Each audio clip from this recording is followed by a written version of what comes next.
Hi everyone, this is Allan McKay and welcome to the very first episode of my podcast. This is super exciting and we have a lot to cover.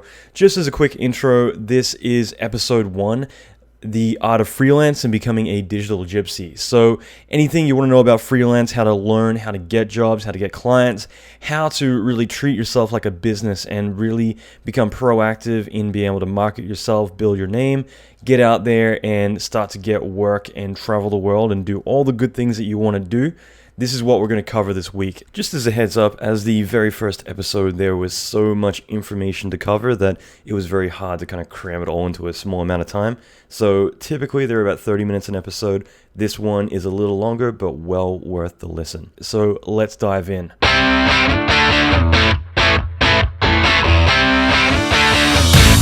Welcome to the Allan McKay podcast. Allan is an Emmy Award-winning visual effects artist and mentor to many leading industry experts. Listen in as Allan talks with other industry leaders in film, video games, and visual effects about their experience, lessons, and methodology. Allan will teach you pivotal advice to fast-track your career, better your skills, and reach your ultimate dream job. Check out the latest episodes on allanmckay.com. Okay, so welcome. This is the very first episode. It's going to be super awesome. And just to give a bit of a recap, this originally was the Artist Insights series. So for any of you who were not aware of what that was, it was something I put together a long time ago that allowed me to interview a lot of artists and kind of get to shoot the shit casually over a beer and just have some fun with this in a more of a free-form way. Now, that was something I found really exciting. However, it was always being filmed, which I found to be really constrictive and limiting in terms of what we could do. And that's because everywhere I flew around like LA, New York, San Francisco, I would need to bring lights, camera gear. I need to have people around to help film this stuff. And it just became a bit of a nightmare. I shot maybe 25 episodes. And although I had 2 full-time editors, really only about 5 or 6 episodes made it to see the light of day. And this is something that more recently, while I was working at Blur, a bunch of people kept coming up mentioning that I should do this as a podcast. And eventually it started to really kind of resonate with me that is actually the most sensible thing to do, and it would allow me to interview a lot more people that I don't need to necessarily be in the same city with. So this has become something that I've spent a lot of time on and started to really dig into, and this is something I want to start doing on weekly or bi-weekly cases. So in other words, I'm going to be putting out a lot of material. The other thing is that there's a lot of stuff that I've wanted to do for a really long time, and I've been trying to find the right format to do it in. And this is a chance to really kind of make that part of it. So rather than it being specifically just interviews, there's going to be a lot of different, more free-form stuff that I'll be doing.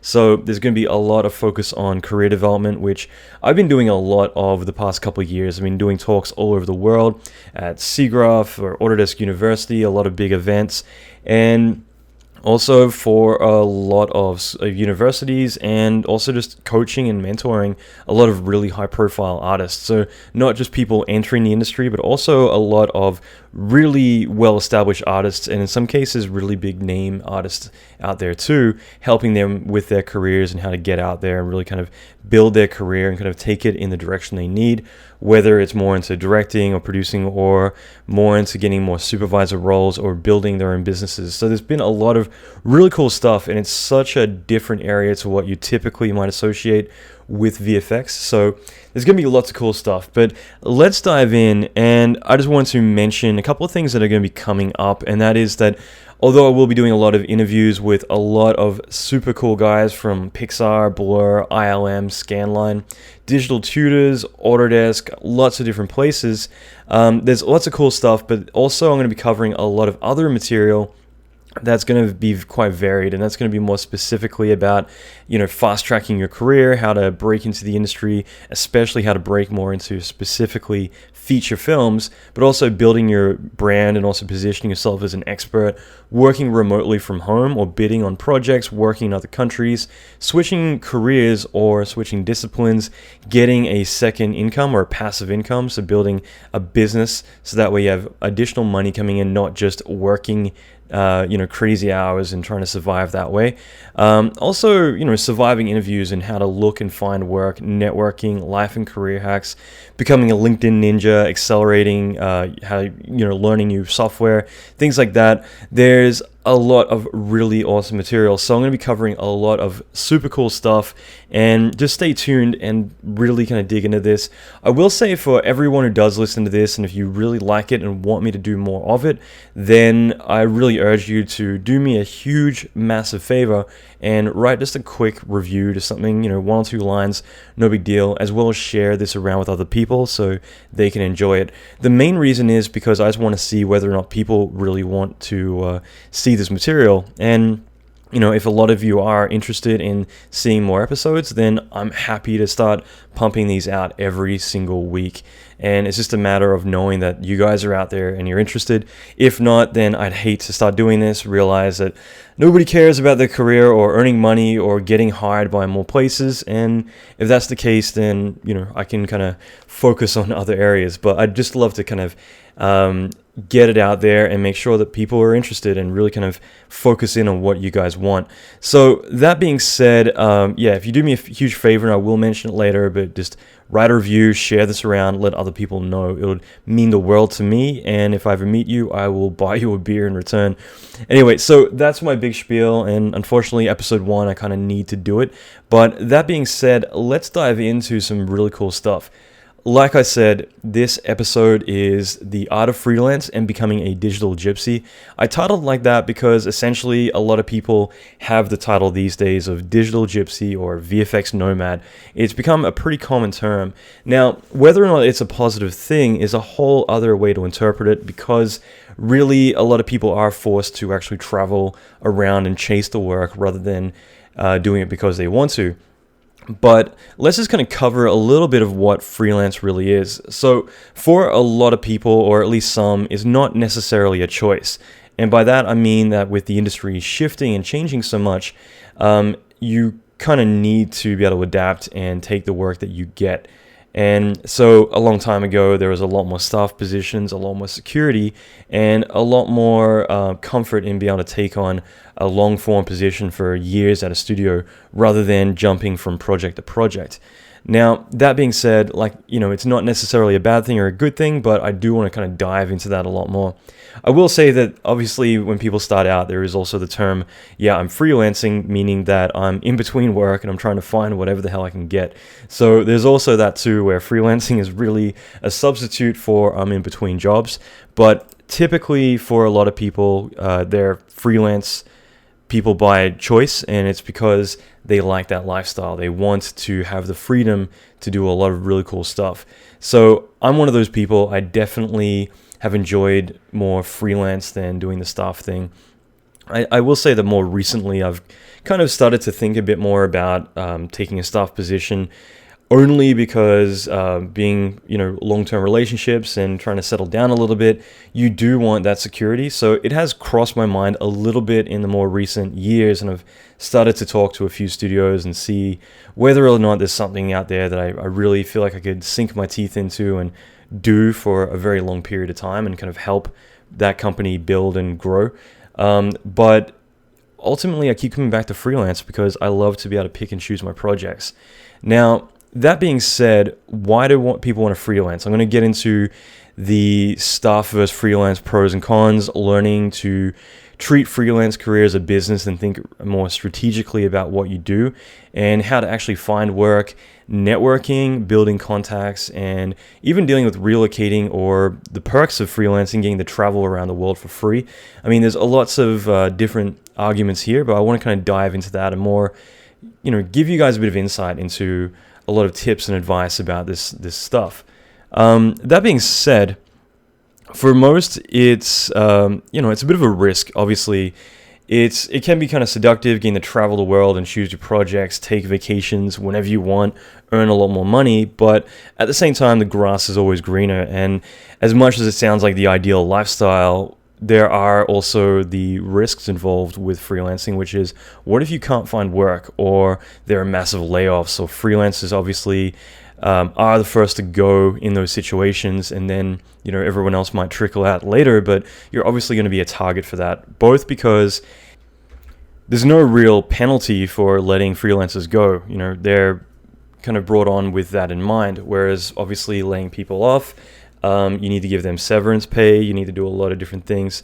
So that's one thing. You're always going to be one of the first out the door, and at the same time, there's no medical, no paid vacation, and you're typically kind of on the outside of the company. You're not really one of the inside people. You're not going to get to network necessarily as much with others, and people will disagree with this because obviously there's more freelance positions and there's networking. There's a lot that goes on.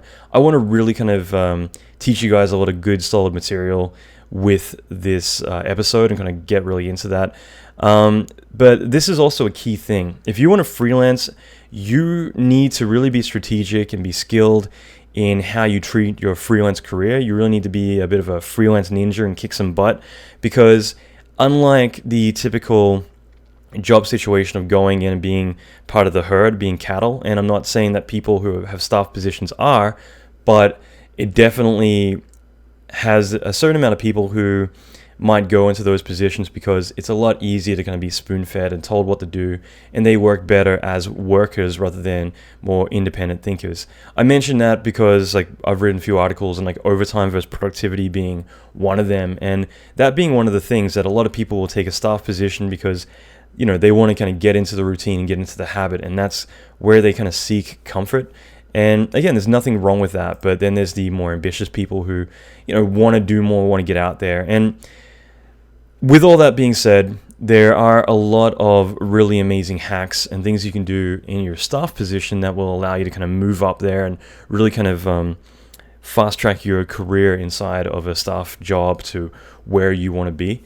And that's stuff that I will try to get to this episode, but I mainly want to kind of cover a lot of how to survive in the sink or swim market of being a freelancer. So one of the key things is, if you're freelancing, there's such a thing as permalance, meaning that you're freelance but you're pretty much full-time at the company. And I've gone years working at a single studio doing this. However, some studios do frown upon this, and they will offer you a staff job after a couple of months. Again, this can be a smart ploy to actually get in at a studio on your own terms. And this is something that I'll get into later on, but I've done that a few times where I've specifically gone as a freelancer because I can kind of really position myself where I would like to be in that company if I were to go staff. So that's definitely a powerful way to kind of get in a company.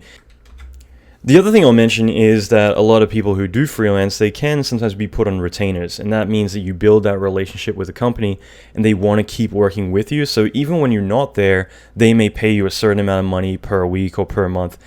So that way you're on call. So in a way, they kind of call dibs on you. So that way, if there are projects coming up that they want you for, you're going to go to them over other studios. And that's why they kind of give you that retainer. But that can be a really good relationship. So that way you're getting paid by them even when you're not there. So that's a good position to be in those situations where it's kind of best of both worlds. I will say the first time I ever took an actual staff position at a company is one of the biggest studios in Australia. And literally, and I'm not kidding, the day after I signed all the paperwork and did the whole thing and agreed to move out there and become staff as a senior technical director for them, I got offered some massive, really big hero shots on the Matrix. And to me, this is kind of like a prime example of, do I keep my staff job or do I go back to freelance and jump on the Matrix? It's a big dilemma that, obviously working freelance, you pick and choose your projects at will. Whereas, staff, you're more going the safe route, getting the security and building that long-term relationship. So what are the pros and cons of going staff versus freelance? And again, this is stuff that is worth mentioning because it kind of really just is a good overview of stuff before we get into the nitty-gritty of everything. But ultimately, the no-brainer for going staff is obviously job security. You're able to work at a company and know that, if they were to let you go, then they kind of need to do it with a bit of heads up. I only mention that because these days, like, being staff doesn't necessarily mean you're safe. And that's kind of the sad truth about it. But it definitely means that you are going to still be able to lurk around in between projects technically. And, there is more chance of security, that's for sure. Studios also are more willing to invest time into seeing you grow and even pay to attend conferences or even additional classes to kind of really grow your skill set, because you are a valuable asset to them. You're an investment. So that's kind of a key thing. Whereas the downside to freelance is that things like travel and stuff like that, you've got to do on your own dime. So there definitely is luxuries to being staff. And typically as a company grows, you grow with it. But at the same time, you definitely kind of move at a much slower pace than doing more of the rapid-fire freelance approach. And that is one thing I will mention, is that if you're starting out, at the beginning of your career, and I will get into this in another episode, but I do thoroughly recommend jumping into freelance. The key thing is that within 6 months or a year of being freelance, typically as long as you do get the work, you can have 20, 30 pieces on your reel. You're going to work with many different places. You're going to need to adapt and do a lot of different stuff. So that is definitely a key thing, that you'll have a lot more to show for it. Whereas if you take a staff job, typically, or especially if you're working on like a feature film, then you're probably going to end up having very minimal amount of stuff on your reel, as in you won't be given that much responsibility, and it'll be longer turnarounds. So again, at the end of it, you might have 3 shots to put on your reel, and it's going to be dust or something pretty minuscule. So that is definitely a key thing, that if you start out freelance, you're going to be able to turn stuff around faster. I also recommend starting as a generalist. Even if you want to get into lighting, or you want to get into animation or effects, whatever it is, I do think learning the ropes, being a generalist in the beginning, will help you have a better grounding, like a solid understanding of how everything else works later on. And you also get to do a lot more, so that way you might find something that you really excel at that kind of surprised you. One of the interviews I've got coming up is with a guy from ILM and Rhythm Hughes, Sony, Blur. He's worked everywhere, Digital Domain. He started out, he wanted to be a modeler, and it's funny because then he fell into scripting and pipeline development and became like freaking amazing at what he does. And initially didn't like that, and now he loves that stuff. So again, it gives you more opportunity for sure. Okay, so I'll go through these fast, but obviously freelance pros and cons. I mean, picking your projects and being able to pick the studios, picking the locations you work for. Obviously getting flown around the world is always a bonus if that's something you want to do. For me, once I'd built up my career to a point where I could get a lot of more international work, that to me, I definitely went through a phase where it was more of a decision maker. It wasn't necessarily the projects, but the location. I turned down a lead position on Transformers 2 at ILM because I got offered an opportunity to go work in Europe, and I'd never been to Europe, whereas I'd been to California so many times. So to me, I turned down a really amazing position because I wanted to go somewhere fun. Other times I'll turn down work in LA because I want to work in New York, or I want a free trip back home to Australia, whatever it's going to be. There's lots of different reasons. And again, that's not like a selfish or a sneaky thing to do. It's really what your priorities are. I'm going to say, yeah, I'd love to do that because it'll be a life experience as well. So I'm going to take this job over this other one because it's going to be fun, and I want to make fun with what I do. And that's the advantage of a freelancer, is the fact that you get to actually pick and choose those roles and do a lot of really fun stuff. Another key thing is the fact that you get to take time off whenever you want to take time off. For me, I developed a kind of an analogy for how I work, which is 3-6-3. In other words, I really think that it's crucial to work 6 months of the year, head down as hard as you can, really just brutally working your butt off, but making the money that you need to sustain yourself. And taking 3 months off a year to vacation, I'm not the best person to vacation, but at least having that freedom to kind of do what I want to do whenever I want to do it is really powerful. And then 3 months working on yourself, working on your goals and the big picture stuff.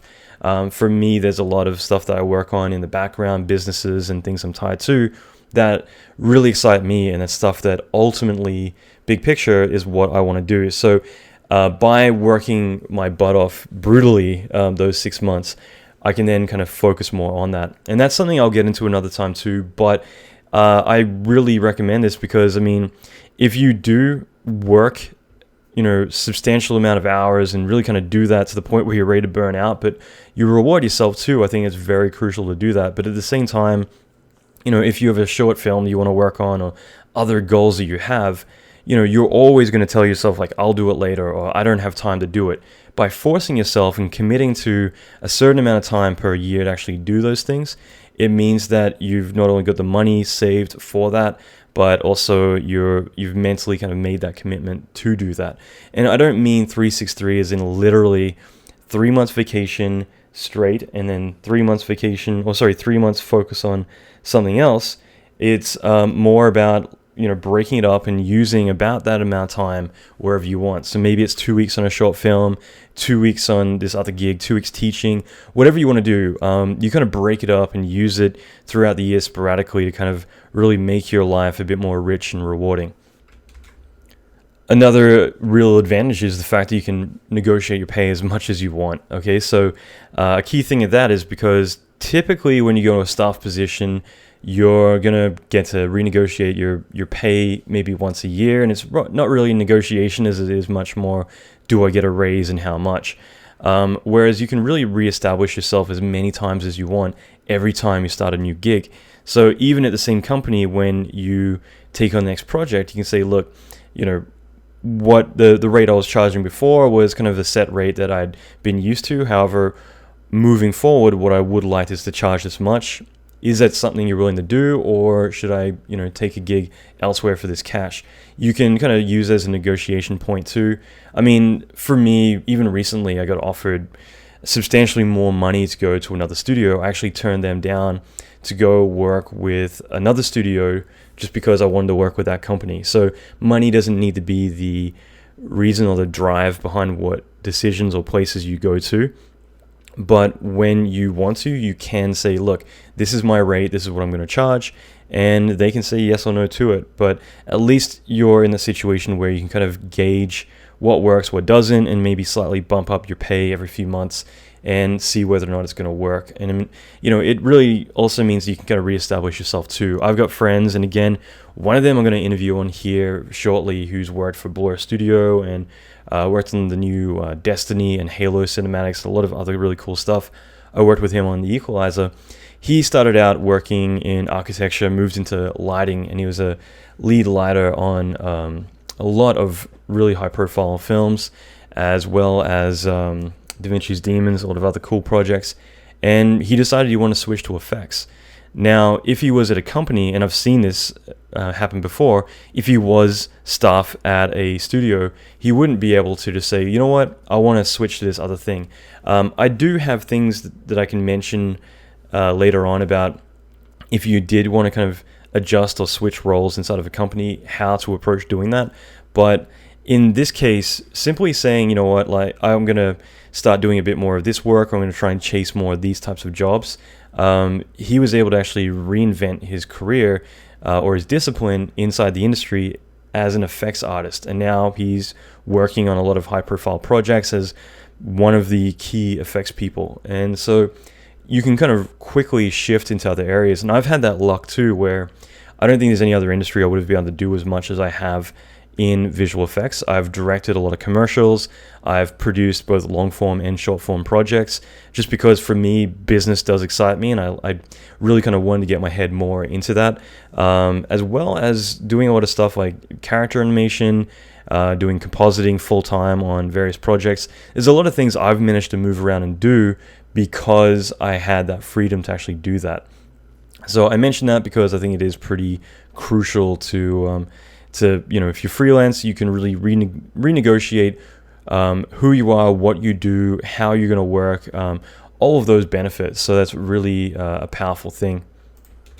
Of course, another thing, if you're freelancing, you can write off a lot more taxes and stuff like that, especially if you work from home, things like that. Again, another time I'll cover that. I guess this is more of a sample set episode, but there are definitely advantages there too. Now, one other thing I figured I'd mention is just the fact that working at many different studios throughout the year, you're going to work with a lot of other talented people, and you're going to get inspired by them, pick up a lot of really cool information and a lot of tricks and tactics, methods, and so forth, as well as get to experience a lot of different studios' pipelines as well. So that's another really great opportunity, is the fact that you can learn and experience so much in such a limited amount of time, as well as build up contacts. You're going to work with a lot of different studios, a lot of different producers, supervisors, and so even a year of doing that, you then will know so many people that everywhere you go, you're going to know people at those studios. For me, having worked over 20 years in this industry, anywhere you go, you're going to be able to name names and know everyone at that place. So that's definitely like a really key advantage. I mean, I actually talked to Activision recently about a project that they're doing, and they asked me to put down some references. And it's funny because the two references I could think of at that time was actually the general manager of Activision and the president of Activision in the 80s, who kind of reinvented Activision into the giant that it is today. So again, not name dropping, it's just hilarious that you get to meet so many people, work with so many people that, when you are going to recommend, or reference people, it's typically going to be people that, have a lot of leverage in a company, or at least have a lot of clout. And so that could be definitely an advantage. If you can name a lot of the supervisors and producers at a company, they're going to be like, okay, great, because this other guy, he knew one of the juniors who just came in the week before, or whatever it's going to be. So I just mentioned that because, the bigger you grow your contacts, which is such a key factor to freelancing, the better off you're going to be. So all that being said, I did post something on Facebook in a thread recently just to kind of get some input, and I got a lot of really good insight from a lot of really high-profile, high-tier people in the industry. One good point that was made was actually that working in a staff position for long amounts of time, I mean, obviously you kind of get tunnel syndrome where there's no light at the end of the tunnel. You kind of repeat the same thing day in, day out.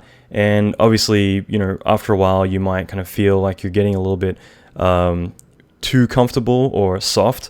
So whether or not you agree with that, I'll leave that up to you. But it is a valid point that it is easy to kind of get into the same routine every day rather than pushing yourself out of your comfort zone.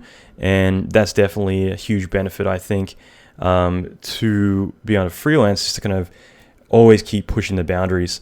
Now, other key things, and I'll just rattle these off real quick, but working from home could be a huge benefit.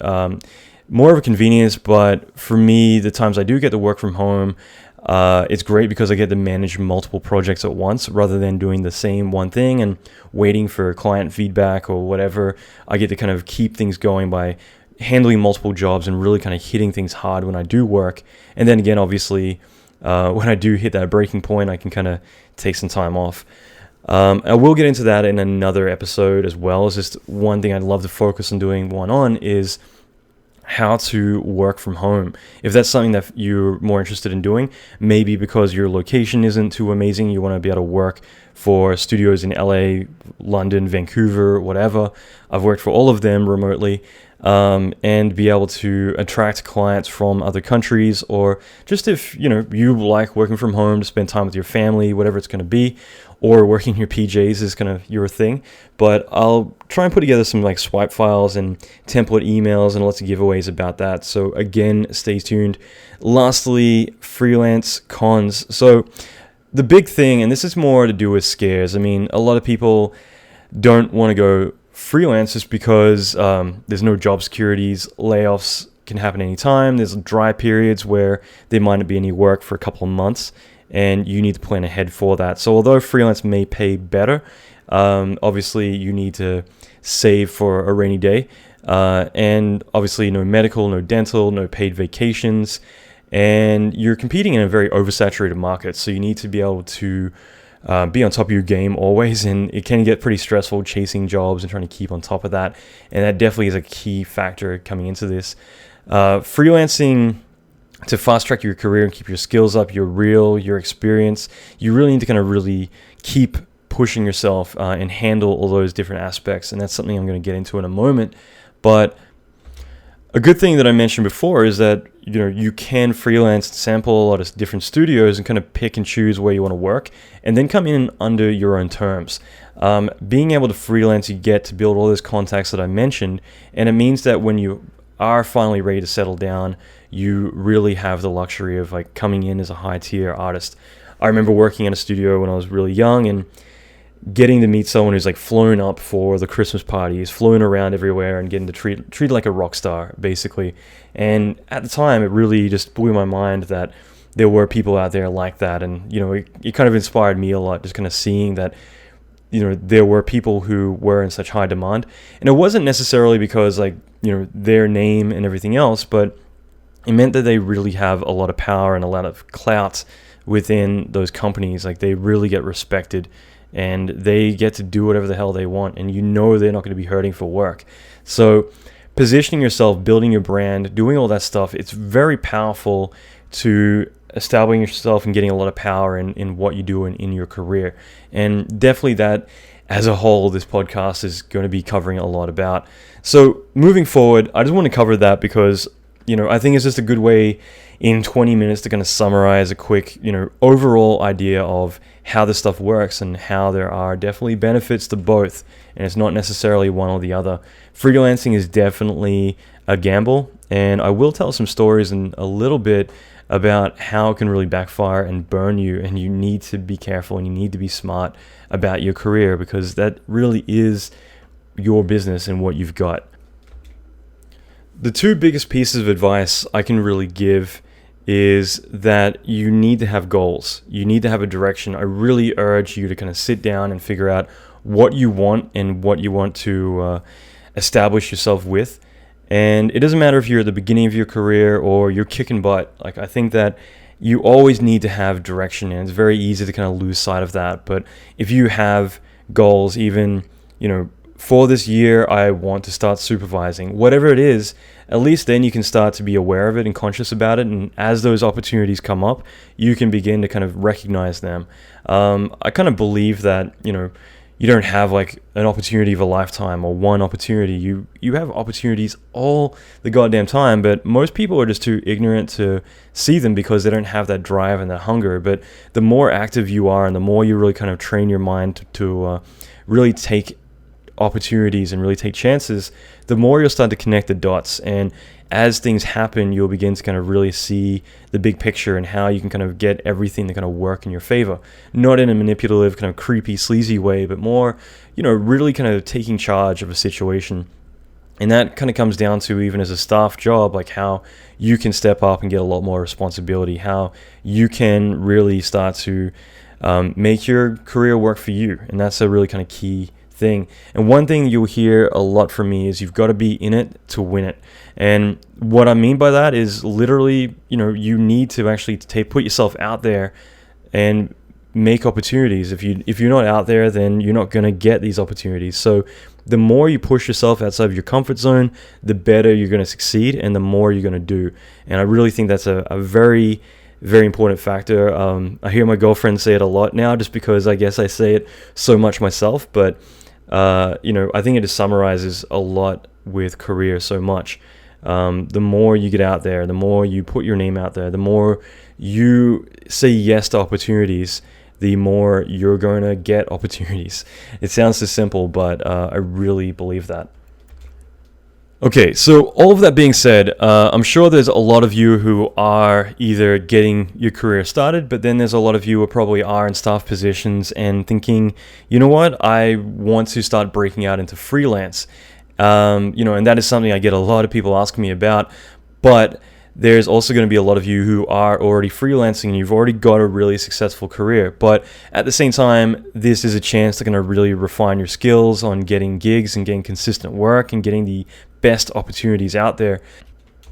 Finding work and getting jobs is a whole other art form on its own. So I will say that as exciting as it sounds, there are some things to be aware of. One of the biggest things, and it's pretty amazing to kind of experience yourself, no matter how comfortable you are with your skill set, there are a lot of insecurities that come with kind of taking the plunge into freelance. And even when you're at your most competent and confident, when you're about to kind of quit a staff position and take that kind of leap of faith, you're going to sometimes get those insecurities of like, what if I can't make it in the real world, or what if I fail, or maybe I've got it really good right now and I don't even know it. What if I fail is like a key thing. And I've experienced that myself, and it is kind of scary to kind of go through that. The first staff position I ever took, I was a senior technical director at one of the biggest visual effects studios in Australia. We did a lot of amazing work. I was kicking butt. I was doing really well at what I did. However, getting a lot of job offers from like Digital Domain and Blur and a lot of other places in LA, it was one of those big things that I always wanted to work in LA, and taking the plunge was definitely a difficult thing to do. And it's kind of funny because for me to do that, suddenly I would kind of second guess myself and think, well, what if I did it and I just don't find any work, and suddenly, I've got no job, I've got no money, I've got nothing, and I'm a complete failure. All these things start rushing through your head, and that's kind of natural for you to go through, because ultimately your mind's going to be really cautious about, going with what's comfortable. And that's, I think, the big tipping point for a lot of people, is that the whole, you've got to be in it to win it, and you've got to take chances, get outside your comfort zone. Suddenly all of that disappears, and you suddenly realize, you know what, I'm going to stick with this job because at least here I'm safe. And you kind of break your spirit a little bit by realizing, that you're not going to take that big leap after all. And I mention that just because it can be a little bit scary to risk everything and go out there and try something new. And especially if you have family, especially if you have a lot of other things to kind of take into consideration, going the safe choice is obviously a big one. And it's a really kind of key moment at that point. So I mention all of this just because, there are ways to go about it, the right way and the wrong way. And that's something I'll get into in a second. But, you don't just jump in there, without planning. You think ahead. And I mention this too because I've experienced this recently with some people that I've talked to, and they've kind of decided one day that they're going to give up everything and go make it big out somewhere else. And you can run into a lot of risks by doing that. So for me, in 2003, I wanted to break away from the studio I worked in Australia. I wanted to go work in LA. I wanted to freelance. I wanted to take over the world. And that was a really big time for me, where I did experience this, where I had all this hunger to succeed, and I was doing such really cool stuff.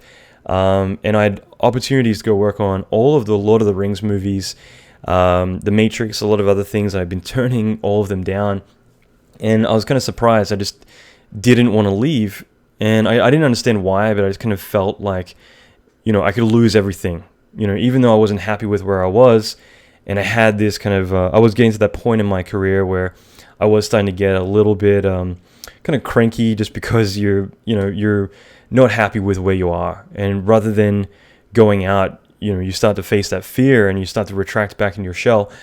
I had a friend of mine who started freelancing. He started working for Weta and all these other big studios, really amazing character animator. And I got to say, I shocked myself just at turning away all these great opportunities because of that safety, that comfort of a staff position. And luckily, he was actually someone who kind of saw me doing it. Like, he kind of saw my spirit kind of break a little bit every time that, I kind of retracted more. So he actually started firing out emails to a lot of different studios on behalf of me, saying like, hey, this is Andrew, and I'm just shooting out an email. By the way, Allan is going to contact you in the next few days about a job at your studio. And it was one of those, like, what the hell moments. Like, what the hell are you doing? Like, you're screwing my career up doing this stuff. But then you kind of felt obliged to be like, okay, well, now I got to follow through, because otherwise I'm a dick if I don't follow up. So it was one of those things I was kind of forced or pushed into getting out of my comfort zone a little bit. And I do feel a bit indebted to Andrew for that, because it actually put me in a situation where I got out, I fired out my resume or reel to a few different places. And, eventually just more talking to a few companies, you kind of realize how comfortable you're going to be. Like, things are going to be okay if you do get out there, because you do have a few offers, you got options, so it's not the end of the world. That being said, already at that point, I had talked to a lot of studios around Australia. There was one in particular, Animal Logic, who was doing Happy Feet. So I reached out to them, and they made me an offer to be effects lead on their CG feature film, Happy Feet, which was going to be a big deal. It was a Warner Brothers CG feature film, the first ever done in Australia. So that was kind of my exit point. I had an offer. I had at least a good year and a half of work that I could go and do, which sounded really comfortable to me. It's kind of like, great, I'm doing something new, ambitious, a feature film, one that actually won an Oscar in the end. And, this was a chance to do something really cool. However, once getting out of my shell, leaving that company, going off to Sydney to do that, I ended up moving out to LA and taking a lead position at a studio in LA instead. And that was one of those moments too where I was faced with, do I go and do this animated feature, which I'll be honest, at the time didn't really interest me too much. It was more, it was me doing something that felt kind of safe and, obviously is going to be high profile.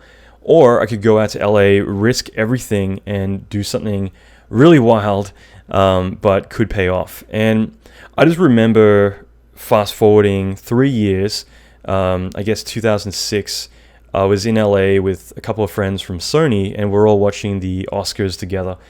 And it was one of those aha moments for me where I finally looked back at my career, and I looked back as my friends were sitting on the couch with me. They had an Oscar nomination for Monster House, and they were up against Happy Feet, which would have been the movie that I would have worked on if I had stayed in Australia, if I had gone with the safe but cool option.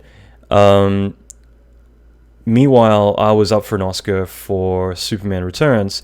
However, I was unlucky because I was going to be up against Pirates of the Caribbean 2, so I was screwed. Either way, there's no chance that was going to win against Davy Jones and ILM's amazing work on that.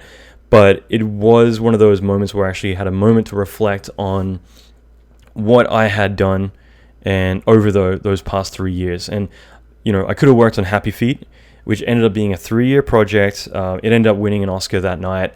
It's very high profile. It could have been something great. Or I could have gone and done something different, which I did do. I went and I worked on Blade, doing all the vampire ashing effects.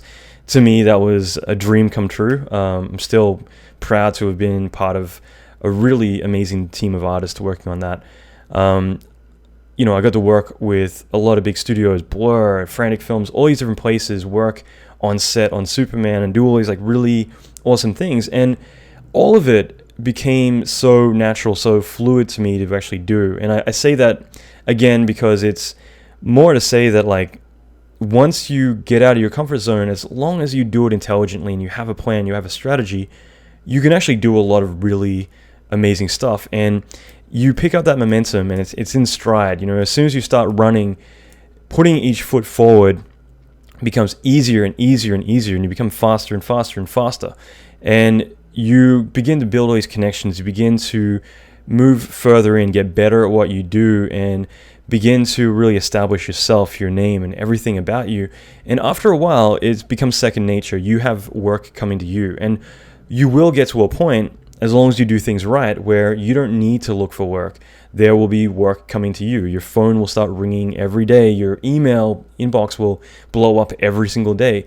And it's all about strategy. It's all about thinking ahead and connecting the dots and problem solving.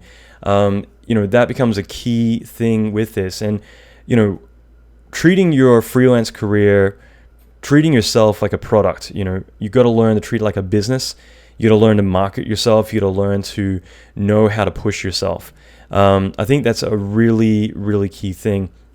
I think the best analogy I can make is if you were, hired to paint a house, okay? If you were the best house painter in the world, how would anyone know that you were the best in the world? How would anyone hire you or know to hire you if you didn't get out there and market yourself and get your name out there? You need to be in it to win it. There I can actually make that connection to that phrase, but it's so true, and I believe that so strongly that you need to be able to push yourself to get, to really get your name out there and to really kind of play producer to yourself. You need to be able to be your own manager. You need to treat your career as a business and know how to run that business properly.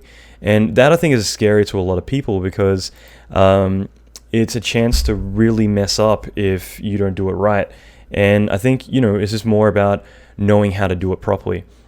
I will say that there are advantages. Like if you think that you aren't that business savvy guy that is able to keep on top of your stuff, then, you can hire agencies or get recruiters, people out there to look out for you and help you get work and connect those dots. So there's always opportunities like that. And the same thing too, the more you network, even with your friends, the more you'll get more aware of how to get work, or, they'll recommend you, they'll let people know or let you know if there are jobs coming up. So I think all of that is just, well worthwhile mentioning, just because otherwise, it can become a bit of a mystery as to how to get work or how to kind of keep afloat in such a very big and very scary industry. So a couple of the key questions that get asked a lot is like, is there a lot of work out there? And I've always said that like LA is the heart of the industry. There's so much work out here, it's ridiculous. I'm finally at that point where I will acknowledge that, it definitely is shifting. Things are changing. No matter where you are in the world, there is work. And it's just a matter of knowing what rock to look under to find it. But there's not a shortage. I mean, honestly, if you know how to handle yourself, you will be able to get work. It's not like there isn't work. This industry is growing every day. In fact, minutes before I started doing this podcast today, I read, about how Avengers is going to be the biggest visual effects film, or at least superhero film ever done to date. And again, just that alone for a lot of studios means, okay, well, ILM can't do it all. Like, obviously, there's going to be some outsourcing. There's always bigger budget movies, new technology, new things happening. You need to just kind of find where you fit into it all and how best to market yourself. So, another key thing is, when is the right time to jump into freelancing, or how do I start freelancing? And the most straightforward answer to that is just to do it, just to get in there. However, there are major risks involved, and it can be really kind of scary to think about. So what if you have a cozy staff job and you're slowly dying inside and you want to break out and do something big with your life? What if you have a family, or what if there are other risks involved? I think that it's important to take risks. I always think that, but I think you've got to do it smart. So a couple of things I'm just going to kind of jump into really quick and go on a bit of a tangent, but the best example of how to approach this stuff is, if you want to get into freelance, if you want to kind of jump out of a staff position and do something different, there are plenty of different ways to go about it. And I think that sometimes being honest with your employers is sometimes a good starting point. And again, you're always going to be afraid that if I tell them that I want to leave, that they're going to fire me or something like that. And that's not going to be the case, okay? They're going to do their best to keep you around. And it's more about you kind of communicating to them, because maybe the reasons you want to go are reasons that they can actually help change. And I say that because maybe what you really want is a bit more responsibility, or maybe you want to get to do things a little bit different to how you currently work. Leaving a company and going off and doing your own thing isn't always a necessity. Studios and a lot of people, a lot of the time will meet you halfway and try and help keep you happy.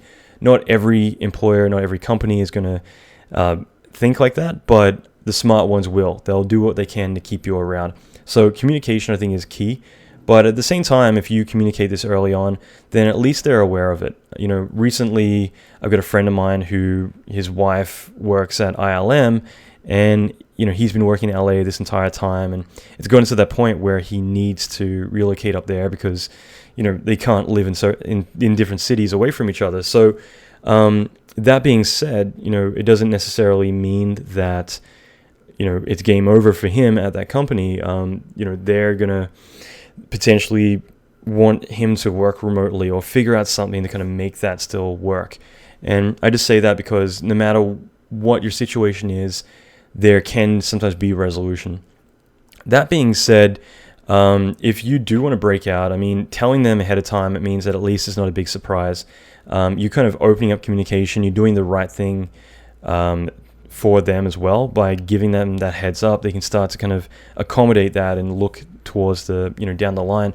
And by doing that, it means that potentially when you do tell them that you're leaving, then it's not news to them. They understand what your reasons are, and it's not like it's a big shock to them. And it also means that way, the door might still be open for you to come back later. And that can be a really comforting thing when you actually do want to get into freelance, because if you can tell people, you know what, I want to go and do this, I feel really right about it, and after a while you realize that it's a big scary world out there, then you've got the option to go back. And having that door always open can sometimes be a really great thing.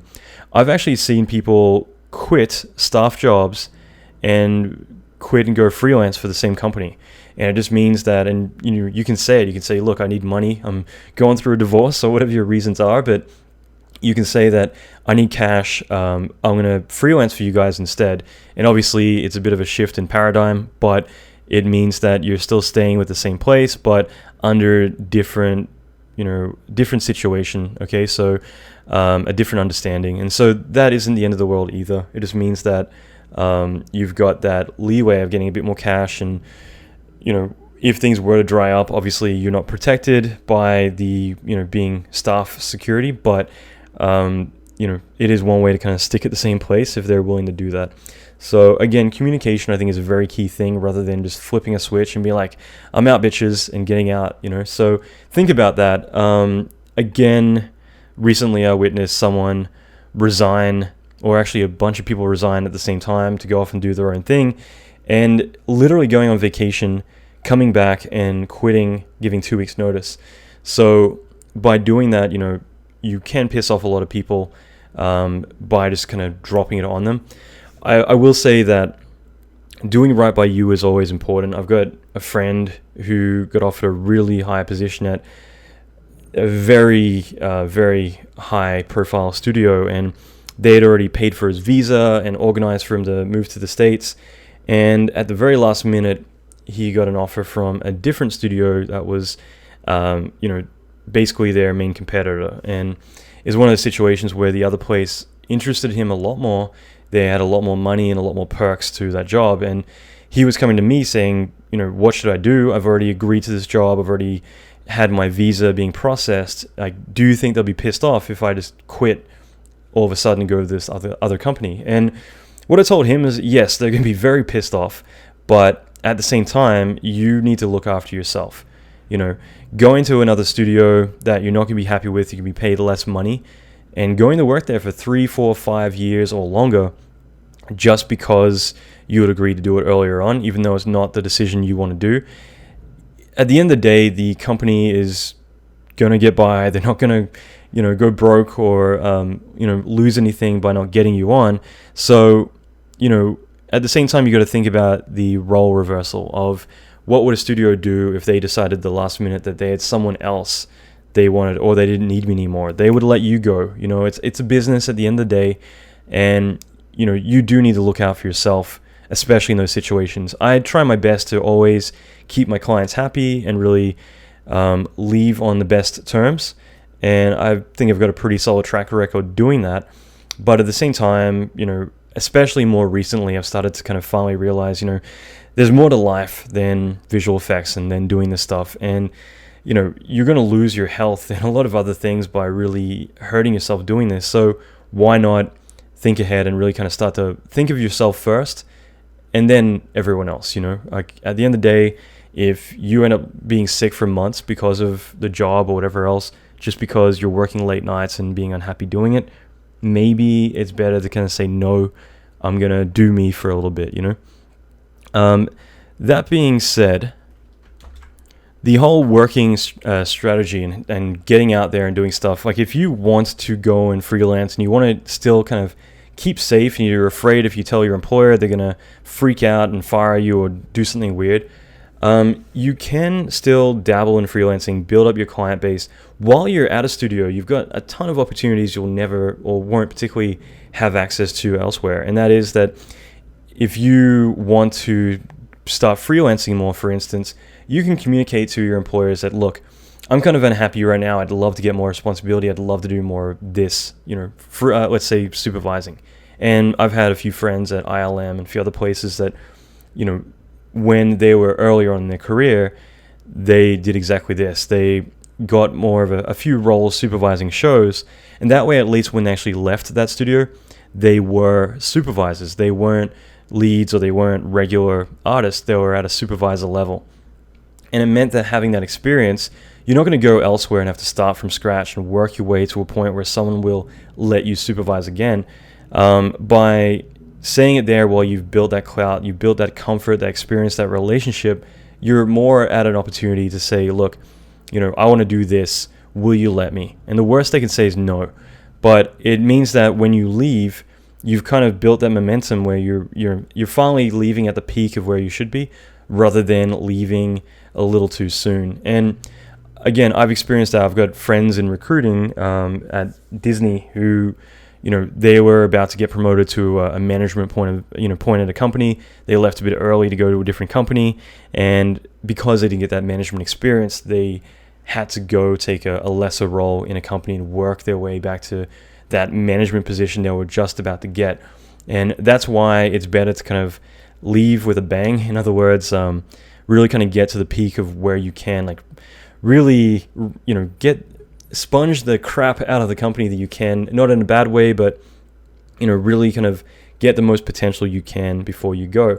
But at the same time, you want to do the best you can and leave on the best reputation, because you want to be able to use people's references, and it's a small industry, so you don't want to piss people off, but you want to have that opportunity. And that's why, again, I think it comes down to communication always when it comes to that.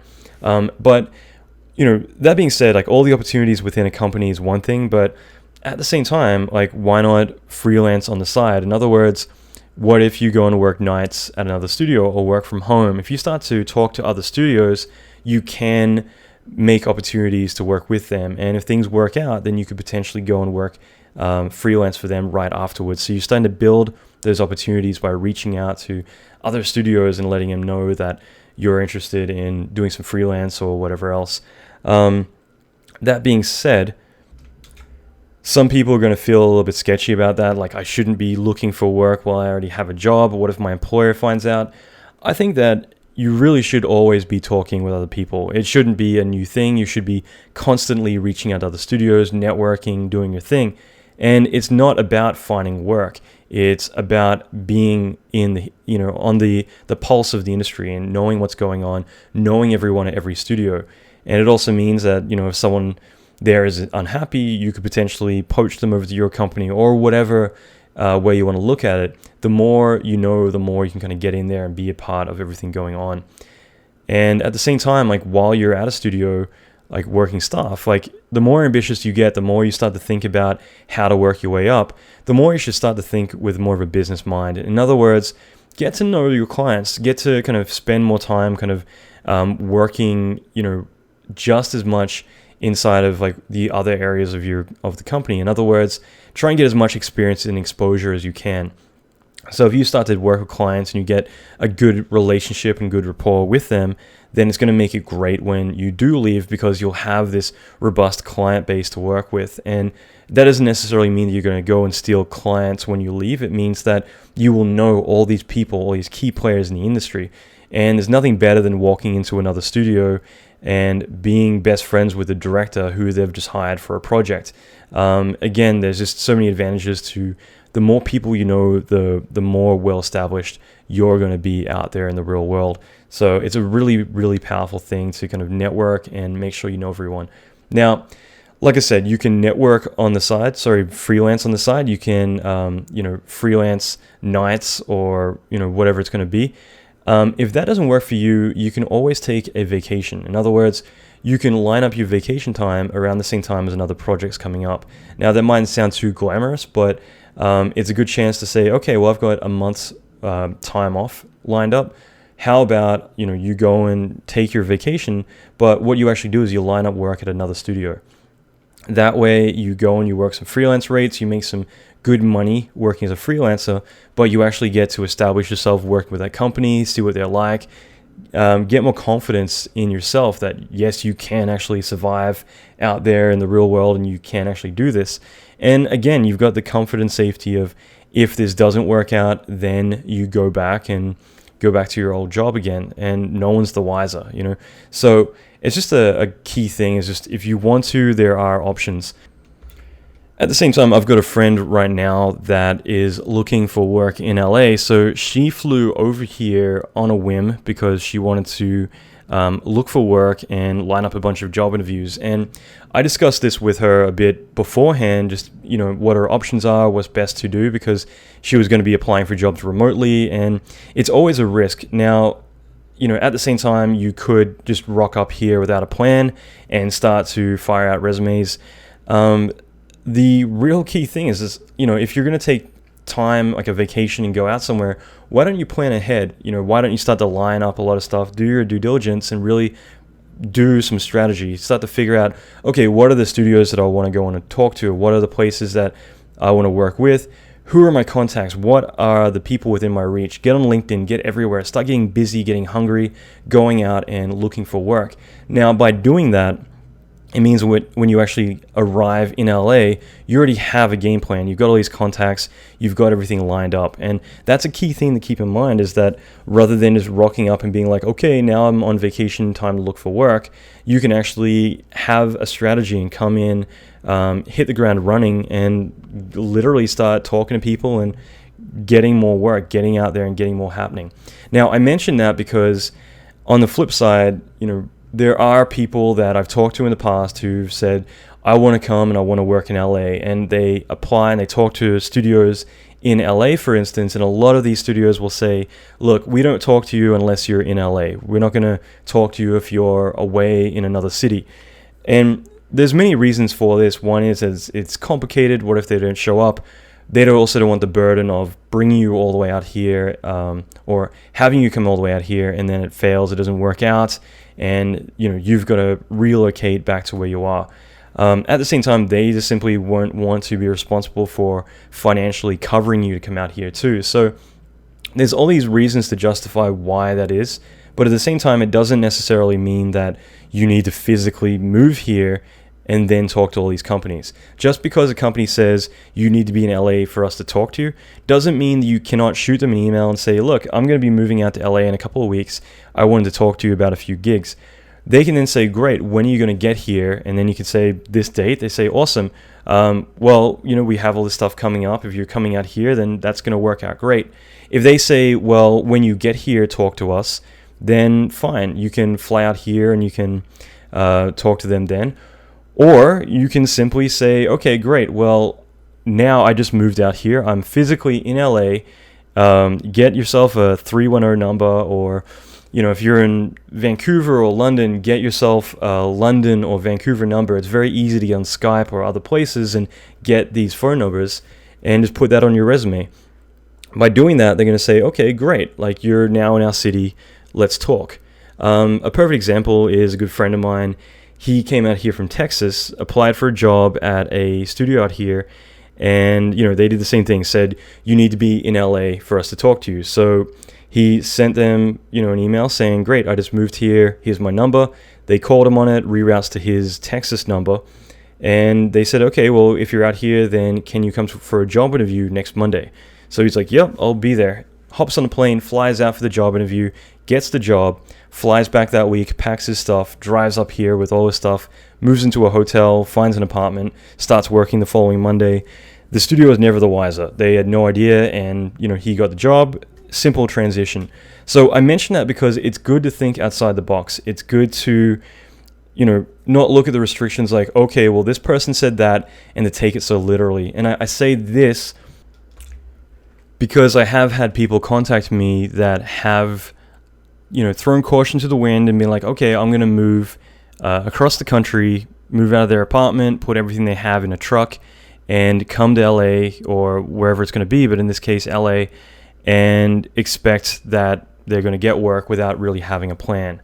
And it's kind of heartbreaking to hear these stories, but getting out here and staying in hotels and, bleeding your money dry, staying in places because you haven't got a place lined up to stay, any work lined up. Within weeks, you're going back broke and now not even a home to go back to where you came from.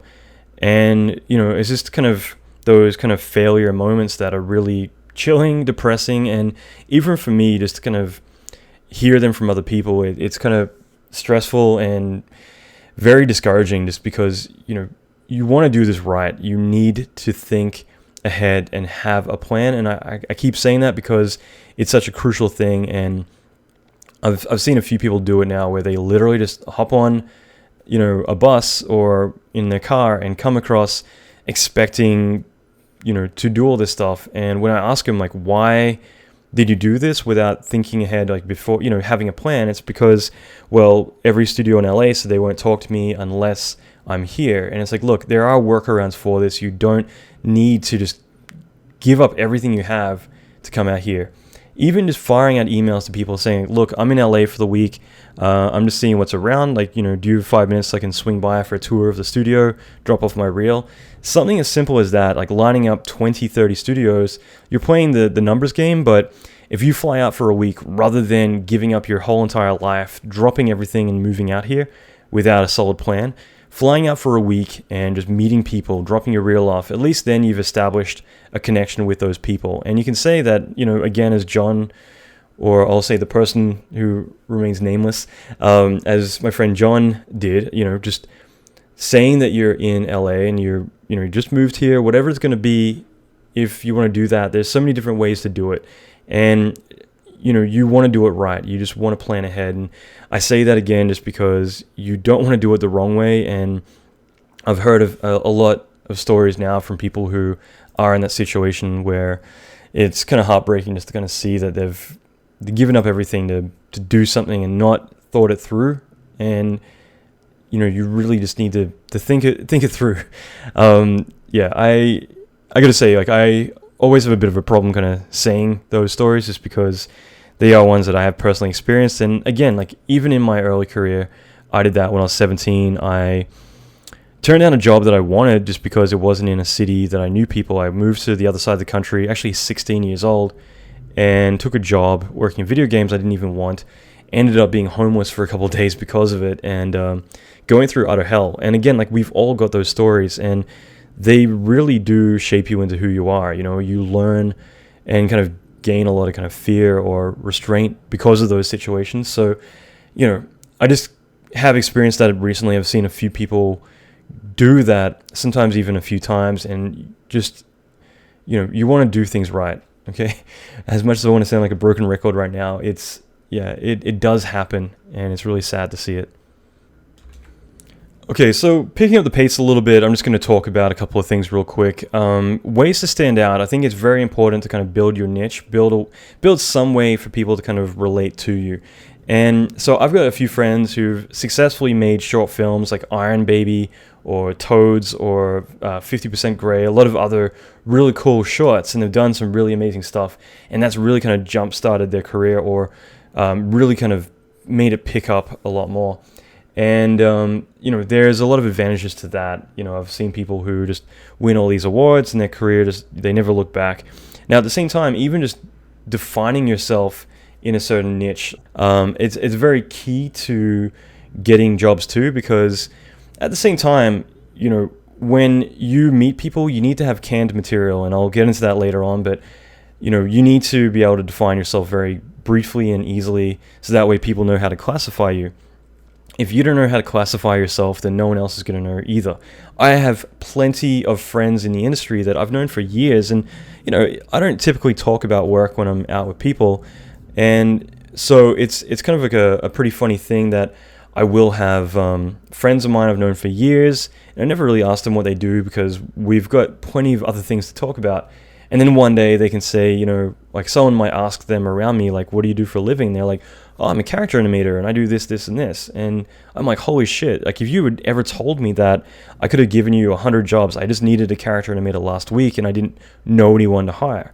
Okay, so there are going to be those situations that if you just classify yourself very simply like, hi, I'm John and I'm a character TD, or hi, I'm Rick, I'm an effects guy, or whatever it's going to be, then people are then going to think of you. And that goes back to creating opportunities. If you classify yourself in a certain way, then people later are going to be walking down the street and they hear someone say, we need a character TD. And it's like, okay, well, I know John, that guy's going to be great. Or, even if you go to talk to HR, HR looks at your stuff. If you don't clearly define what you are, if you say, I'm a generalist and I'm really good at lighting, effects, compositing, and modeling, then they're not going to be able to look at your reel and say, okay, clearly this person's more of a technical guy and he kind of fits this role and blah, blah, blah.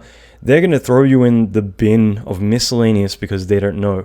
And at the same time, if you were to define yourself as, I'm Andrew, I'm the animator, I do all this stuff, and then coincidentally, even though you might be right for the job, you might be a junior or something, they might say we need senior animators. And because you clearly defined what and who you are, that recruiter, that HR person might be like, well, I got this one today, I want to throw it in with the pack as well, just because, it comes fresh to mind. The more you define yourself, the more others will define you as well. I think that's very important, and it's a very key takeaway to have, is that, if you make that clear and if you're able to work on your canned material. So when you meet someone, you don't shake their hand and say, I'm John. You say, hi, I'm John the rigger, or John the character TD. Then they're going to say character TD. Every single time they think of character TD, they're going to think of you. That means when they hear about jobs, they're going to be like, I met that guy today. I met someone who is perfect for that. I should give you his card. So think about this stuff because it is very important. So that leads me to a key part of this whole thing. In fact, everything up until now, the past hour, has been leading up to getting to this key point. If you're freelance, you are a business. You're a product. You are something that you need to manage. You need to look after. You need to promote. You need to be your own agent, your own producer, everything. Always be hustling. I know it's going to sound cheesy saying that, but you need to learn to hustle. You need to learn to play the game and really to have a business mind.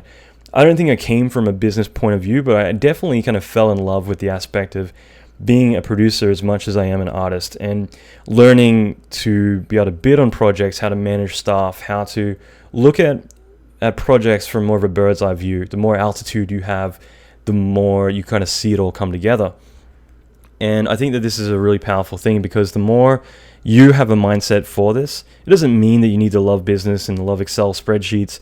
It just means that the more you kind of respect and learn the other areas that people work in, the more it'll become really evident that you will plug in really invisibly into everything else going on. And, if you want to work your way up at a company, even if you're staff, whatever it is, the more you have your head on straight, the more that you're able to see how the company functions and how you might be able to suggest that you fit better in the company, the more that people will respect you as an independent and respect you as someone that will fit in well with what they're doing.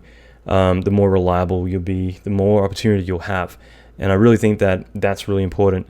Now, at the same time, self-promotion, it can be a bit of a taboo subject for people who've got a bit of a limited mind.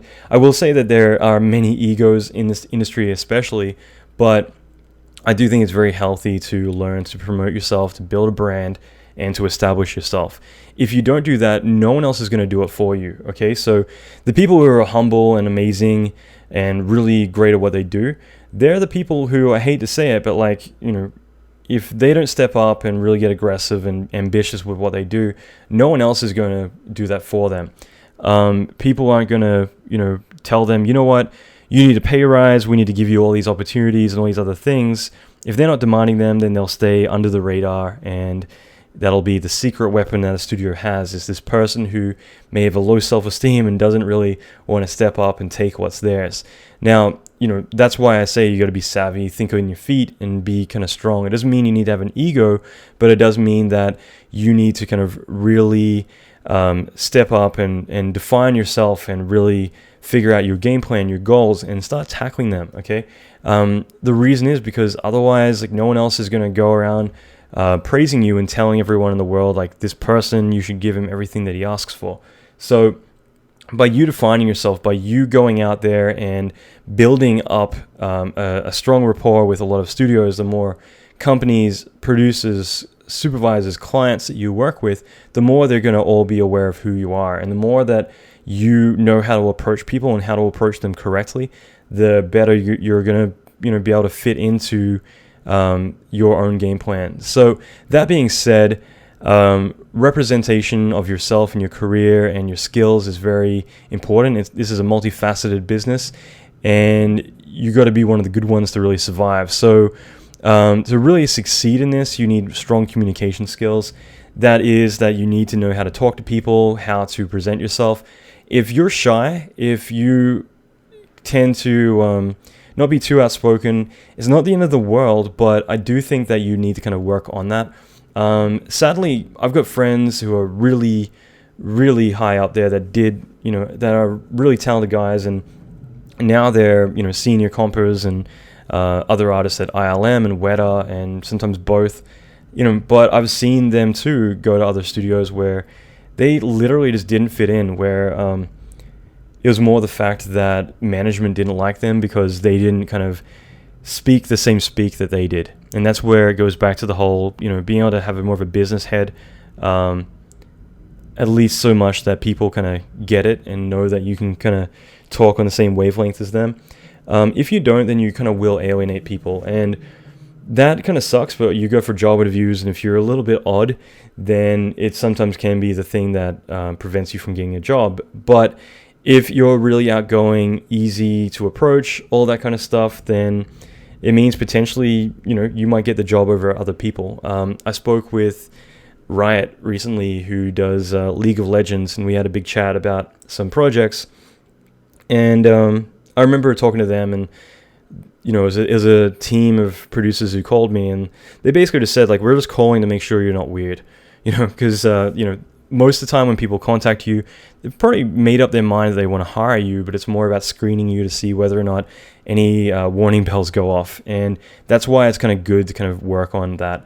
Now, that goes for interview skills as well. Like, if you're not good at interviews, then you need to kind of get better at it. I don't know, for me, I've never failed an interview. I've never really had bad interviews. And I had one recently, but, all in all, I've never really had any awkward interviews or bad interviews whatsoever. And that's, I think, comes down to the fact that I've always kind of approached people as an equal. And that is that I typically go in and I talk to them the same way they talk to me. It doesn't mean that I'm super confident or anything like that, but I'm laid back and I'm friendly. I always make sure that I'm very polite. And I do that just because it's very easy to come off cocky. And this is an email, this is in a lot of stuff. So the more gracious and down to earth you are, the more it's going to counteract any of that. And again, I've done pretty well in my career to establish my name and to build myself up there. So it does come with the territory a little bit. I do get it a lot that, I'll meet clients for the first time and they are expecting me to be extremely cocky and extremely over the top and kind of a dick, just because they expect that's what is going to come from someone if they've heard of you before or whatever it's going to be. And again, like, I'm always gracious and I try and be as friendly and as approachable as I can, humble as I can, just because that way, at the end of the day, it's going to counteract that. And I get that a lot. It's like, you're not anything like we expected you to be, and that, in a good way at least, is a good thing. I said I had a bad interview recently just because I had an interview with first interview I've had in probably 5 years, but I had that with a random studio in LA. Called me up and they said that they wanted to talk to me, and I'd never spoken to them before. And it was actually just funny because the person interviewing me, didn't really know what to say. And it was very weird because I ended up kind of having to take over the interview and interview him just because he didn't really have much to say at all. And it kind of meant that I need to ask him, what kind of candidate are you looking for? What are the skill sets? Do you prefer someone who's more technical or more creative? Is it preferable to have more of a leadership person or someone who's more going to fit in with the team and just follow options that people are given, or follow direction, I should say. It's kind of funny, and it was definitely a new experience for me to kind of have to flip the table in that case. But, typically being humble and, just talking to people how you would talk to your friends, I think, you're going to come off really down to earth. They're going to get a bit of insight into your personality and who you are. So I always think that that's like a really important factor as well. I know this is a lot of information to kind of take in, but I say all that because interviews is one thing that a lot of people, they might be the most outgoing, outspoken person, and you get them into that room and they start to choke and sweat and get really freaked out. And you got to be prepared for anything. I've had interviews, and most of them are really, if you approach it, like I said, as an equal and just kind of be chill but respectful, most of them you end up shooting the shit, talking about beer and having fun. There are going to be some that they pull out a 30-page questionnaire and it's like a psychoanalysis of you. And those sort of places, like, maybe it gives a bit of insight into the kind of company they are. But, you got to be prepared to be put on the spot like that and think on your feet. But then I've sat in plenty of interviews that are literally 8 hours with over 20 or 30 people interviewing you. And they too can be pretty intimidating as well. So there are definitely different styles of interviews, and I can definitely go into that in another episode too, as well as phone interviews. And I've had a lot of discussions recently about that, just because I think that you're at a huge advantage being on the phone over in person. But there are different types. I've got friends who they're not looking for work. I had a friend of mine who worked at Digital Domain. He had the nickname Titanic Boy because he worked on Titanic for DD back in the day, and it kind of stuck with him for a really long time. But he never was looking for work, but he would actually go to all the job fairs at SIGGRAPH every year. And the reason he did that was because he wanted just to practice getting better at job interviews. And to him, that was just a great way to do it. He wasn't looking for work, but he would go and he'd schedule an entire day of interviews. Naturally, they'd all want to hire him, but he would just go in there, and it was his way of practicing, getting more comfortable doing it. And I think that's a really brilliant thing to take away as well, is just the fact that you don't need to go and get good at schmoozing and networking and talking with other studios just because you want something. I think that the more you do it when you don't want something is actually when you're really going to become better at it, and it's just something to get better at for the longer term, So, that's something I mentioned just because it's definitely going to help build up your skill set. And if you do know that there's some things that you're not very good at, if you're anything like me, I'd like to crush those things. If I find something I don't think I'm the best at, I will focus full on trying to crush those bad habits and get better at it. Now, I will say, just on a tangent, if you want to kind of get your name out there quick, sometimes it's good to talk to resellers, like software resellers or Autodesk, or the equivalent. And what I mean by that is, if you went and worked as like a demo artist, for instance, you're going to go and you're going to work with a lot of companies and get to meet a lot of people. And there's some cool key advantages to that. I know so many guys who've gone to work for Autodesk and they've worked there for a year or two. When they leave, they literally have the pick of the litter of every single studio, because they've gotten to work with a lot of the people who are in charge of hiring, who are in charge of making decisions at Weta and all these other big companies. And they've positioned themselves as a very knowledgeable person. So when it is time for them to leave, all these really high tier people are, pretty much saying, like, where do you want to work in our company? So I mentioned that just because it's like a quick one-off, but I've seen a lot of people go from junior people in their industry to taking a job, not necessarily in a production part of like Autodesk or whatever, but then when they leave, they've got the pick of wherever they want to go. So that's really an important thing to kind of keep in mind.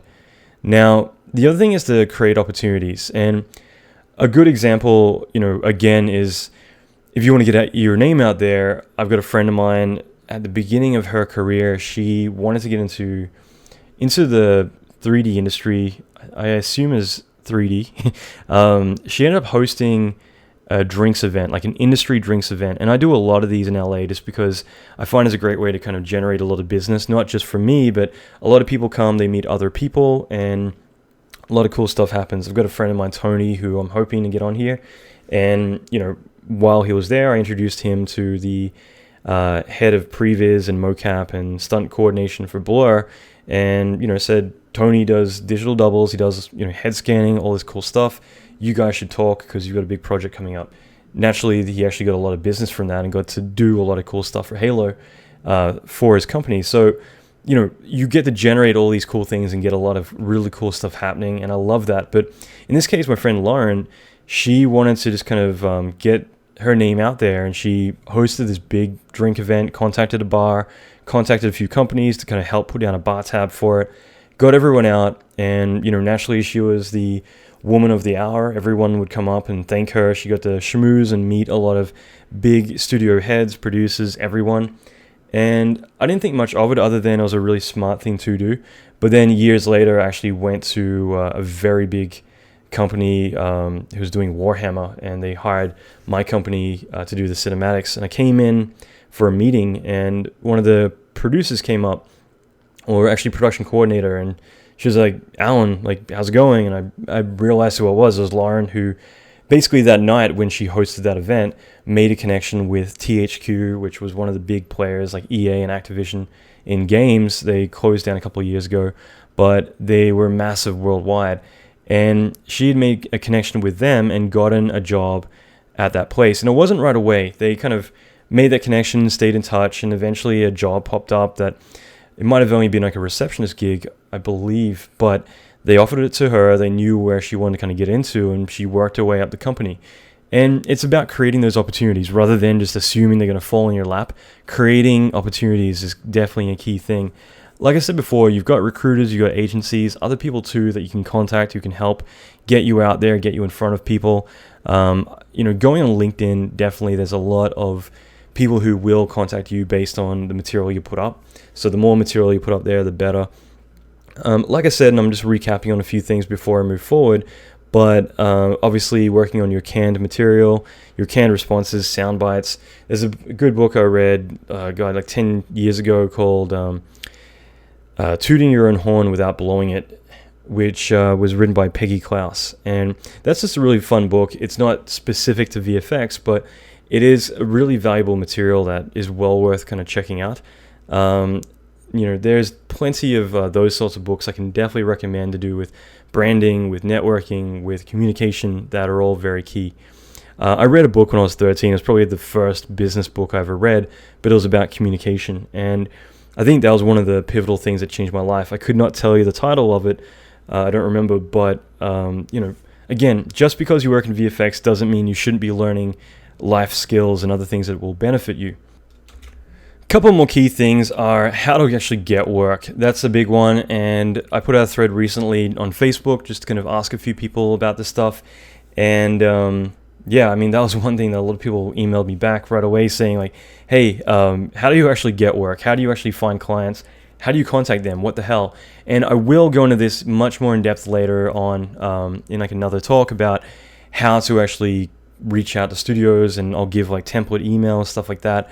But ultimately, I think you should be doing it all the time. Whether you're at a staff place or whether you're freelance, you should be always talking to people, always reaching out. And if you don't do that, then you make the biggest mistake, especially as a freelancer.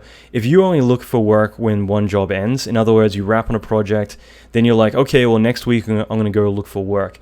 You could potentially be waiting weeks for the next job to come around. If you're constantly talking with studios and letting them know what you're up to, it means that they might say to you like, hey, you know what, 2 weeks from now, we've got a project coming up. Are you available? You're like, you know what, I wrap that week, or I wrap a week later. You can consistently hop from one project to the other and keep that momentum going. The more you communicate, the more options you're going to have, the more you can kind of get out there. I think it's a really key thing to make sure that you're always active, you're always pushing yourself, you're always talking with studios. One thing you can do is actually build up an Excel spreadsheet of all the contacts you have, all the people that you need to talk to, and regularly talk to them. So, probably once every 2 to 3 months, reach out to them and just, say hi. And again, it isn't about contacting them because you want something, because it's very easy to kind of get in the habit, and they'll feel it. They'll feel like, you know what, you only email me when you're looking for something. It's more of a psychological thing, but if you email someone and you tell them like, look, I need a job, do you have a job for me? If they don't have the desired response that you want, it's a lot harder for them to reply and say nope, it's a lot easier for them just not to reply. And that's not the position you want, because you are literally letting that lead go cold. Now, it isn't about emailing people and reaching out because you want something, but I do mention that. Same thing with being over descriptive, giving them your life story. If you tell someone about your dog and your family and how you need work right now or else your dog's going to starve, that's going to make them feel like crap, because they're going to, they won't be able to give you a job. Then they're not going to want to put themselves in that situation. You're making them feel like you need something, and if they're not able to deliver, then the connection is going to die. So what I always recommend is to actually just email people and get out there and get to know people. I constantly email studios, and I don't do it because I want something. I'll do it just to say, look, I really love your work, and I just wanted to say, hey, by the way, I do this, and this, or whatever you want to do. Now, the cool thing is, and this is something that I mentioned in a talk a year or two ago, and one of the guys at Blur actually mentioned it recently, that the reason he has his job at Blur is because he did what I said, and he kind of, was excited to say, like, thank you for, mentioning that, because it was very pivotal to getting the job. And that was that he hadn't been working for a while. And I always say that, like, if you tell people that you don't have any work lined up, then, they're always going to be like, okay, well, why don't you have any work going? Like, is no one hiring you right now? Are you a liability? Did you get fired? But if you're already working at one place and you email someone and you say, hey, just saying, hi, I'm currently working this job, I'm not available, a few things are going to happen. One is, it means that you're employed right now, you've got stuff going on. It also means that you're in high demand, so therefore, if they want you, they're going to need to negotiate and try and get you, rather than, negotiating low just because they know that you've got no other jobs lined up. At the same time, you're not actually asking them for anything. You're not saying, hey, give me this, I want this. And because that's the worst thing to do, is just to say, look, I need a job, what you got, So what I typically do, and again, I'm not doing it on purpose in some tricky way, but I'll email studios and I'll just simply say something casual and laid back, but it might be like, hey, how's it going? I just want to fire you out an email and like see what you guys are up to. I really loved like that piece that you did recently. I just recently finished up this project, whatever it is. I'm currently working on this other big thing, and then I'm just doing a quick gig for this other studio, but I thought I'd drop you a line just to see what's going on and see what cool things you've been up to recently. Anyway, hope everything's well, and let's grab a beer next time I'm in town, or whatever. And obviously, if you don't know them, then leave out the beer comment. But what I do there, and again, it's not like I'm doing that on purpose, but there is kind of a thing that you'll get into where it's like, okay, well, I just mentioned a project that I just did, so I'm kind of advertising that I just did this really cool thing.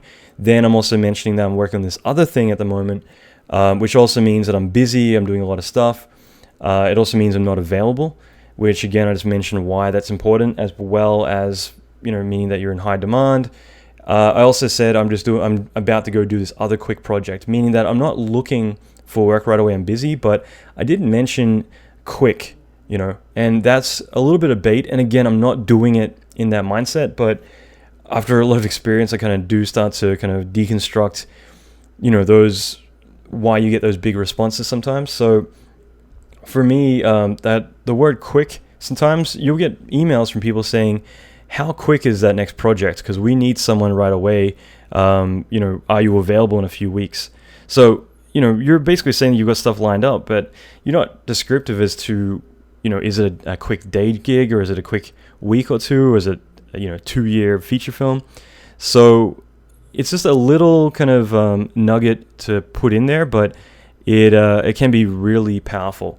Now, one of the guys at Blur, he mentioned that. He said that he actually hadn't been working for a while, and he knew that was going to be a major disadvantage because he's applying for a job and, at Blur Studio. And for them, if he hasn't been working for a while, then like, why? Like, why hasn't anyone been hiring him? Obviously, he's looking. So for him to, again, I don't recommend lying, but if you were to say, you know what, I've been really busy working on a couple of projects, and I'm currently doing this other thing, or I'm currently taking a little bit of time off to work on my own short film, whatever you want to put in there. But it at least means that you're cluing them into your timeline about what's been going on. And I have seen this too. Like, I had a meeting with Warner Brothers, I believe it was, about Peter Pan, and one of the guys I was with, they wanted to see our resumes because they wanted us to supervise like a lot of the initial direction of the film. And I just remember that being brought up, and I had never thought about it before, but they looked at his resume and said, what would you, what were you doing in this period here? There's like 3 years where you've got nothing on your resume. And the guy was kind of lost for words as to what to say. The producer we had with us at the time, Richard Barker, who isn't alive these days, but he was an amazing, amazing producer, worked on Lord of the Rings and Willow and a lot of other really cool projects. Fucking amazing guy. I just remember he just stepped in and just said he was having a life, and we all laughed, but it's kind of true. I mean, it's not unheard of to actually go and take time out and find yourself and do all that, but you need to kind of cover it. You need to kind of cover yourself, I should say. And I think that's like a really key thing, is just to, make sure that you look at everything that you do subjectively. So when you're applying for a job, you look at it like, okay, well, if I was receiving this application, what am I going to think? And this comes with experience, but the more you get better at this, both at looking at your own work as well as your applications, everything you do, you start to kind of think of things in ways that you probably wouldn't typically do. And you start to put yourself in different mindsets. Okay, if I was an employer, if I was a producer, if I was the art director, and I typically like this kind of stuff, what would I think about what I'm putting up? Same deal here. If you look at an application and you say, you know what, okay, I think my stuff's sound, but let me look at it from the perspective of the person receiving this. Maybe I'm being a bit too cocky. Okay, looking at your application, you might realize that some of the stuff you say sounds a bit too braggy. And I will say with this episode I'm doing, obviously, I mention a lot of names and stuff like that, and I don't do it in a way to brag or anything like that. It's more to make an impression or to really elaborate on how special this person is or who they were, just to kind of give a bit of insight into how well established they were. So therefore, you should listen to what they said. And there's a fine line with that, and I need to look at stuff like that subjectively. Like, okay, is Allan just name dropping throughout this whole damn thing? But no, it's, for me, there are going to be certain stories where I'm like, look, there's this guy, and he said this, and you should fucking listen because he worked at Pixar and all these other places, and therefore that information is valid, rather than it being like me or someone saying it. So, you need to look at things subjectively, though. You need to look at things from different perspectives, and I think it's a very powerful thing. The more you're able to look at things from different angles and understand how it might be misinterpreted, the better you can kind of catch that stuff before it's too late. And that's very crucial with job applications. Another story, me going to work on Priest, I went in, and it's the first job interview I'd had in years, and I'd literally been working at ILM for a while, and I hopped in a cab, went to this other studio, wasn't mentally prepared for it, went in, and, I was a little bit nervous just because I'd not, I wasn't sure what to expect. It had been a long time. I had the interview, and, we're just going to shut the shit, go along really well, and as I leave, I mentioned like, hey, by the way, is there any cool bars around here that are worth checking out?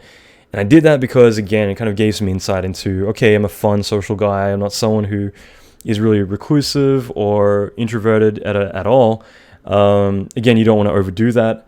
And, I've had a few people, like a friend of mine at 343 who makes Halo and Destiny, those games. She was asking me, Allan, like, I'm applying for a job with Microsoft with 343, should I take all the photos of my Facebook that have me drinking alcohol or stuff like that, because I'm afraid that maybe it's going to make me look bad. And this girl isn't like a party chick. She, is a normal person though.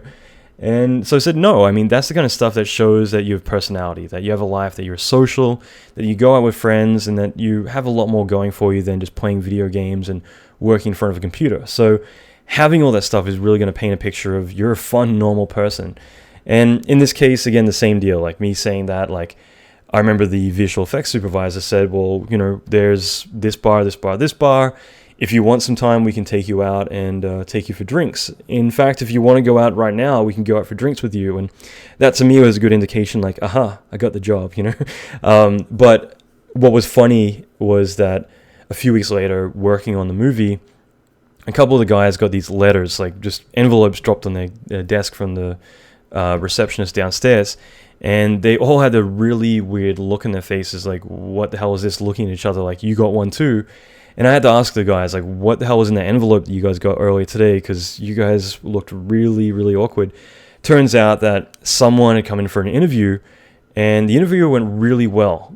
As far as the guys at work were concerned, they were going to give the job to him.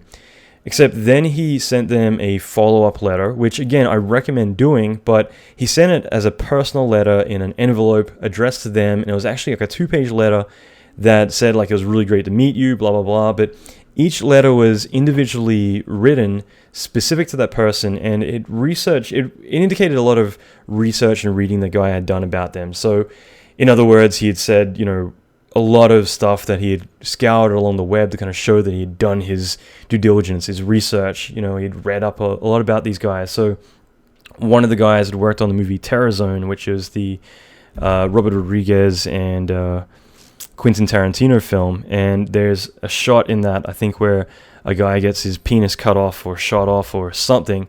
And one of the guys that we're working with had actually done the shot. So he had written to him saying he was particularly fond of the digital penis that he'd done for that film. Needless to say, his intentions were right in terms of writing a follow-up, because I think that it's important to write a follow-up, just a quick email saying, hey, it was really great chatting you today. It was really exciting. I'm excited to talk more. Let me know if you need any more information. Hope to hear from you. All the best, Alan, or whatever you want to say. Keep it short and sweet, but it means that you then kind of reinitiate in their head. Like, you make them think of you, and it sticks around, as well as, like, again, any misinformation will get course corrected. There's a lot of benefits to just doing a quick follow-up, and it's just good common courtesy. But going overboard and making someone feel really uncomfortable, that cost him the job. He didn't get the gig, and I never got to see whether this guy was actually weird or not. But apparently the guy was fine. They wanted to hire him until he sent that follow-up letter, and he will never work there. He'll never get to work with those guys because he kind of burned his bridge. So sometimes that stuff can backfire, and it's really kind of important to kind of keep that in mind, that you can completely mess something up by trying too hard. Okay, so be aware of that. But I will say that it is very important to contact studios constantly. And by constantly, I mean every 2 or 3 months, to shoot them an email, say hi. When I was starting out, Blur had offered me a job when I was like 18. And I was also offered a job in Sydney at a place that had been trying to hire me since I was 16. And it took me a few years to finally do it. And when I moved there, I ended up staying there for a long time. I loved working with those guys. It's probably one of my favorite jobs ever. And it was really good. And like both of those studios, like the owners or heads of 3D, whatever, like Tim Miller at Blur and James Whitlam, who's a Allure now. He was the head of 3D at Ambience in Sydney back in the early days of Ambience, when it was really, really awesome place. And like these two guys, like I would constantly email them, and I was just doing it more to kind of show them like, hey, I did some new work. What do you think? Get some pointers from them and kind of stay fresh in their minds. And it meant that whenever I was ready to take the plunge, like their decision had already been made. And it wasn't about like whether or not I would qualify. It was more about, when are you ready to come on board?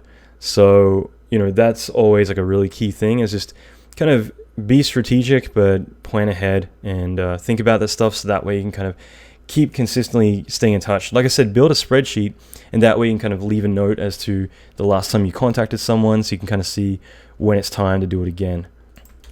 Kind of keep stoking that fire, or building that momentum. So it's pretty important to do that.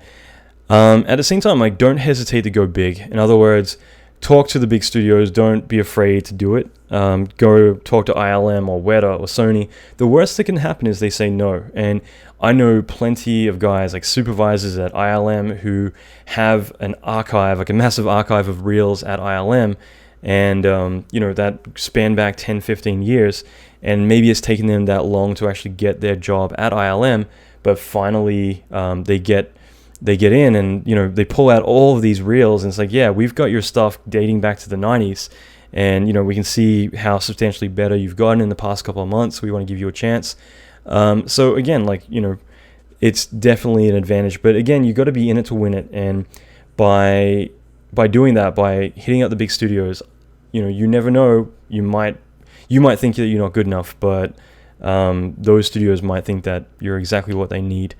So, a couple other things is also when you're, targeting a city to go work there, a key thing is going to be do your due diligence, learn what software they use, and then learn that software. So in other words, living in Australia, I loved 3ds Max and 3ds for DOS, but I needed to learn Maya because most of Australia was all Maya.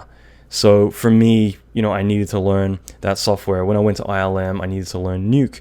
So again, you kind of pick up the tools as you go, but if you kind of look around and you realize London has a lot of Houdini, then it's time to learn Houdini. If you go to New York and you realize a lot of New York is XSI and Cinema 4D, then you might need to learn those tools. So think ahead and adapt. Don't be afraid, like, okay, I'm stuck in this one package, I need to find work in that package. Everything that is transferable, okay? Like, I've picked up software in days. It isn't that hard to kind of get the gist as long as you do it right. And, I will have some tips about that too, about how to learn how to pick up software very quickly and how to apply what very quickly to it. So I'll save that for another episode because there's a lot of really good hacks for doing that. Now, a couple other big things, and I'll start to move through this really quick, but networking and marketing yourself. So LinkedIn is a very key thing. Getting on LinkedIn is important for many reasons. A lot of job recruiters are going to scour LinkedIn, looking for people all the time. At the same time, there's a lot of advertising on there too. People pay a lot of money to go pro and be able to find good people on there. And it's just a really good resource for getting out there and getting known. Even today, I've gotten a few calls from companies because of just stumbling across my stuff on LinkedIn. Same thing with Facebook and LinkedIn status updates. This is free advertising. I recommend updating your status all the time. More, not with, hey, I just took my dog for a walk, but more about intelligent stuff like advertising just wrapped on this project or in this city for a few days. I never really thought about this stuff, and a lot of the advice I give you guys is because later on I kind of deconstruct a lot of the success I've had and that a lot of guys that have mentored and helped, they've had as well. And I've kind of seen a lot of the patterns that kind of pop up. And one of them is that I will talk to any studio that I meet, and they're like, man, how's things going? Like, you've been all over the place lately. I'm like, how did you know that? And it's like, oh, I've been seeing all these status updates. Like, even today I got a call from one studio, and actually yesterday I got an email, same kind of headline, like, we know that you're on break right now, but would you be interested? And that's because for the first time on LinkedIn, I actually posted taking a much needed rest or taking a much needed break. And that was my way of just kind of saying I'm not working for this studio anymore, but I'm also not working. And it's also my way of saying I'm also taking a break. Don't hound me. But, all these things is very important. So if you're available, it's good to say I'm available right now. There are ways to do it so that way you kind of position yourself in a bit higher demand. Actually saying taking a much needed break, I guess, is probably one to say rather than, I'm looking for work. I don't know. It really kind of comes down to how you want to purvey yourself. But ultimately, if you're looking for work, put it out there, but do it in the right way. And at the same time, it's not bad to actually just put out on your Facebook or whatever, like, hey, does anyone know of any positions doing this? I think it is a little bit desperate and needy. I mean, that's more how I interpret it, but I do know some guys who made their career, made the big step into working on some really big movies like X-Men and other big films because they went on like a beta forum or whatever and said like, I've had it, I need a job, I need to get out of this city, I just broke up with my girlfriend, anything, I'll take it. And then someone's like, well, your reel's super cool. Let me recommend you to Header 3D, or let them know, So again, got to be in to win it. I'm going to keep saying that, but it is really crucial. I mean, the more you put yourself out there, the more you use this also to kind of purvey your personality as well. Obviously, never drinking again has somehow become my slogan a lot of the time, but a lot of people will say that. I'll be in meetings and someone will make a crack about that, and I'm like, how did you know? And people see that stuff. And I've also experimented too, where I've purposely gone on social media to say stuff just to kind of see whether or not it actually will work. And for instance, mentioning projects you're on, all that kind of stuff, you can really kind of, mention like 5 really high profile projects and, post those posts out there. People are going to see that, and then suddenly they're going to be like, wow, you did this, this, and this. And you're really kind of painting a picture in a lot of people's minds through social media as to who you are, what you do. So if you keep posting about that you're doing a lot of floods and water stuff, then you're slowly kind of reinventing yourself as water guy, you know what I mean? So that's kind of important to kind of pick and choose. If you want to get away from advertising, or let's say you want to get out of lighting into effects, stop posting about gigs you did for lighting. And even if you did like a small little shot on a project that was effects, post about that instead. And over time, people will reimagine you in their head as an effects person rather than lighting or whatever. So reaching out, emailing people, building contacts. I do this all the time. Like, I'm happy to be humble and email people and say great work. I think it's really crucial to do that. It doesn't need to be people in high places. It can be people anywhere. I mentioned Riot earlier. Well, there was another guy at Riot who I mentioned that my girlfriend plays a lot of League of Legends, and he emails me. He's like, I work at Riot. What's her username? I'll give her some extra points. That kind of thing is just, again, you never expect it, but there's certain things that can pop up just because those opportunities appear. And but ultimately, it's the more you reach out, the more you network, the more you're building your circle. And when you need stuff, or you update your status that you're looking for work, there's going to be a lot more ears who are willing to hear it. Okay, so the more active you are, the better. There was a guy, he's a good friend of mine, he's a visual effects supervisor at ILM. About like 15 years ago maybe, he wrote a tutorial on Afterburn. And at the time, I was pretty much the only person out there writing tutorials on effects for Macs especially, but on Afterburn especially. And he wrote a tutorial, so rather than kind of being like, oh, what the hell, someone else is doing this, I emailed him and I just said like, hey, really great job, and because it was a cool article. And he emailed me back and he's like, well, like chat. We ended up talking for a long time. We ended up working together over the years at many different places, and because of that, we've built a really good rapport. We've built a really good relationship. We've got a lot of mutual friends. I know that, if I need to at any time, I can hit him up about projects that are coming up, see what's going on. Again, you don't do that with the intent of, I need to talk to these people because they're a good resource to me. But people, their careers are going to go places. And the more you talk to them and the more your career goes places, the more you help each other, the more everything works out. So getting out there and getting to, both market yourself and really push your name, doing really good stuff, it's really important. As I said before, like the biggest piece of the puzzle, or the biggest piece of advice I can give, is you need to be in it. You need to get out there, get out of your comfort zone and start doing stuff. Even if you just email studios and you say like, hey, I'm just passing through, I want to know if I can get like a tour of your studio. I used that a lot when I was a teenager. I just say, I'm back home in my home city. I just want to swing by and check out your studio. And naturally, you go along, you bring your reel, you'd all sit down and watch it together, and then they talk to you a little bit and, potentially get a job out of it. But it means that you've indirectly, a very low pressure approach to saying like, hey, can I come in for a job interview? Because really you're just coming in, check the place out, have a quick chat, and then if they like your stuff, then you can come in for a job interview. Okay, so a couple of final things, and I can start to hopefully wrap this up. Way too much information, but rule number 1 is location. So you got to go where the work is. And as I said before about you got to be in it, well, you need to go where the jobs are. And these days we're lucky. There are many types of cities. So, they're all over the world, all the big cities. There's not just like LA, Hollywood, and that's it. So that can be a bit of an advantage because, whether your country, if you're moving to another country, like your country might have tie-ins to London, like to the UK, or through the Commonwealth or Vancouver, US. There's a lot of different relationships. You can get into Singapore if you're, in other countries too. And, there's plenty of different options than you would have had a few years ago. Even like Hungary and Germany, France especially, there's lots and lots of places around that do amazing work. And you just need to you'll have a lot more options now than you would have before. But you need to do your research and figure out where to go, and obviously learn the software, learn, the places, who's doing what.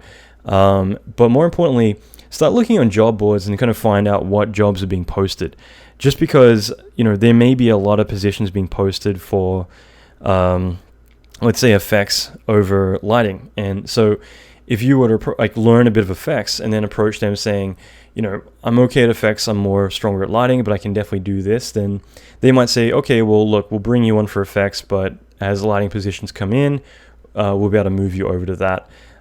So the key thing is that you kind of learn to judo your way into a company. In other words, make sure that you figure out what is in high demand, and especially in low supply, so that way you can kind of fill those positions.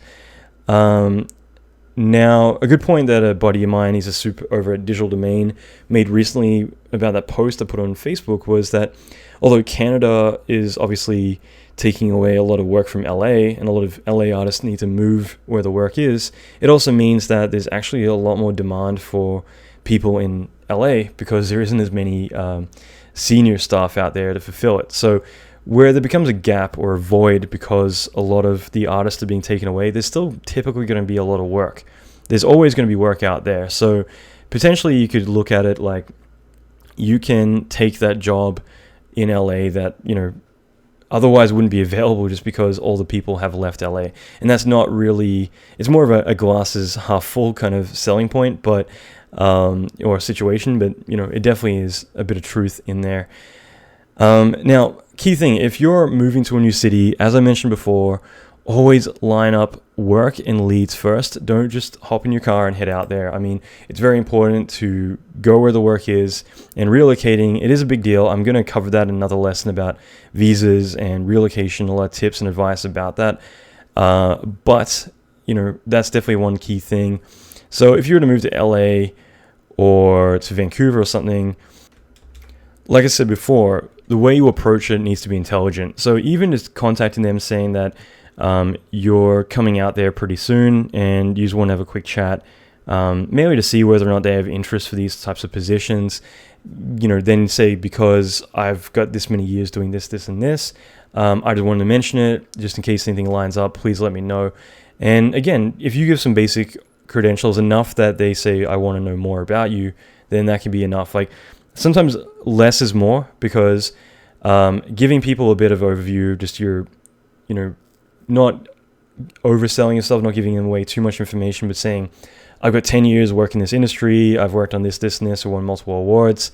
I'm mainly focused on these areas, and I worked at these studios, or whatever. Just make it 2 lines or whatever. That might be enough that they're like, okay, well, I want to know more about you at that point, So sometimes less is more. It's just about contacting people, saying, is there anything coming up?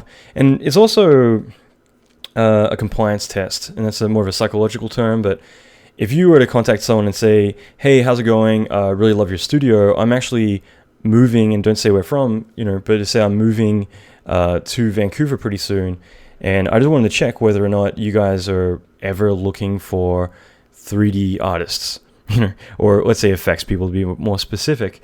I've got 10 years experience working mainly in feature film for these big studios. Anyway, I just want to drop you a line real quick and just again congratulate you on doing such amazing work. You humble them, and you're also getting them to comply, because they're going to reply back saying, yeah, occasionally we do need effects people, send me your stuff. But from there, you can follow up again, because you've kind of broken the seal. And this is something that it happens a lot in a lot of different areas to a business, where the first email you send is initially just, it doesn't need to be like where you're asking a favor. And there's actually one on mentoring, which I was going to get into later too. But, if you want to approach someone to be a mentor, you can't just email someone, hey, will you come and dedicate, hours of your week mentoring me and giving me advice for free and for nothing in return. You don't do that. But if you were to contact someone, ask them one simple question, follow up again, and then kind of train them to help you, then eventually they assume the role, So in this case, if you were to give them, a quick, simple email, like, hey, here's who I am, establishing yourself, telling them, like, asking them, like, hey, do you ever look for these types of people? And then humble them with, by the way, you do really great work. I just wanted to say thanks for the email, or whatever you want to say. They're going to reply back saying, yeah, occasionally we do look for these people. Obviously, who isn't? So that's your shoe-in, or that's your step in, because then you can say, great, do you mind if I shoot you my reel, or, and let me know if there's anything that ever pops up, or I'll be swinging by on X date of this week. Is it possible to swing by for a quick chat, or swing by for a tour if you want to use the one from before? The whole point is that, you make it really low pressure and not too agonizing for them to say yes. If it's not a big commitment for them to say yes, then they probably will do it. If it's a big thing, like, can I come in for a job interview, then they're probably gonna, find that, like, we're busy, So keep that stuff in mind. I'll try to wrap this up really quick. Final things I'm going to mention. Don't ever be afraid to talk to the lower end, like smaller or medium-sized studios, just because, you might want to go to the big studios, but you need to start somewhere. And even if you've been working for a while, if you're moving to a new city, just hit up somewhere. It's going to be a paycheck. And from there, then you can start to get to know everyone in the city and then go and work for the bigger studios. Don't ever shy away from, because there's going to be a lot more smaller studios than there will be bigger studios. And, typically, maybe if you have a lot more experience, you can come in as a higher end artist who they're going to pay more, because you will be a chance for them to really kind of step up their game and do something big. Who knows? There's plenty of different options, but don't rule that out. And I'll say that too, that if you're starting out, I have met people who are like, I will only work, this is their first job, I will only work for ILM or Weta. And those are the same people that 3, 4, 5 years later are still looking for their first job, because they never took a smaller, more humble job. Okay, so you need to start out somewhere. And I've got stories of client service people, people who get hired to serve coffee to clients at a studio, who then take over the world and they do amazing stuff, get flown everywhere as rock stars. So I mention that because it's good to be humble, and it's good to kind of mix it up. Go to boutique studios. There's nothing wrong with that. I do it from time to time. Now, at the same time, like, this has definitely been a weird episode for me to cover, because I've got so much information, but it's also so mixed. I think a lot of the other episodes will definitely be a lot more on point.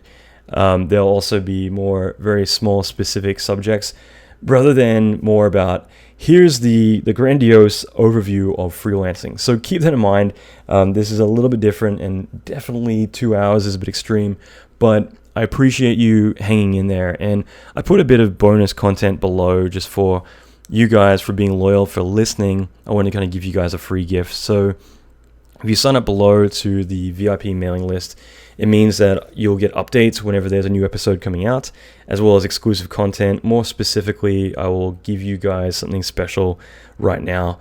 The big favor I need to ask of you, because this is the first episode, I want to make sure that this is stuff that you're interested in. Again, the stuff I'm doing later on is definitely going to be more really cool stuff, like how to work from home, how to get gigs, how to bid as a studio even on larger projects, or even break into getting to bid on feature film projects, which I've got plenty of experience doing, and it's pretty amazing to kind of get to throw in some bids for a few $1 million at times, as well as talks from guys from Pixar, from Rhythm and Hughes, from Disney, lots of different studios, ILM, Weta. There's lots of cool stuff.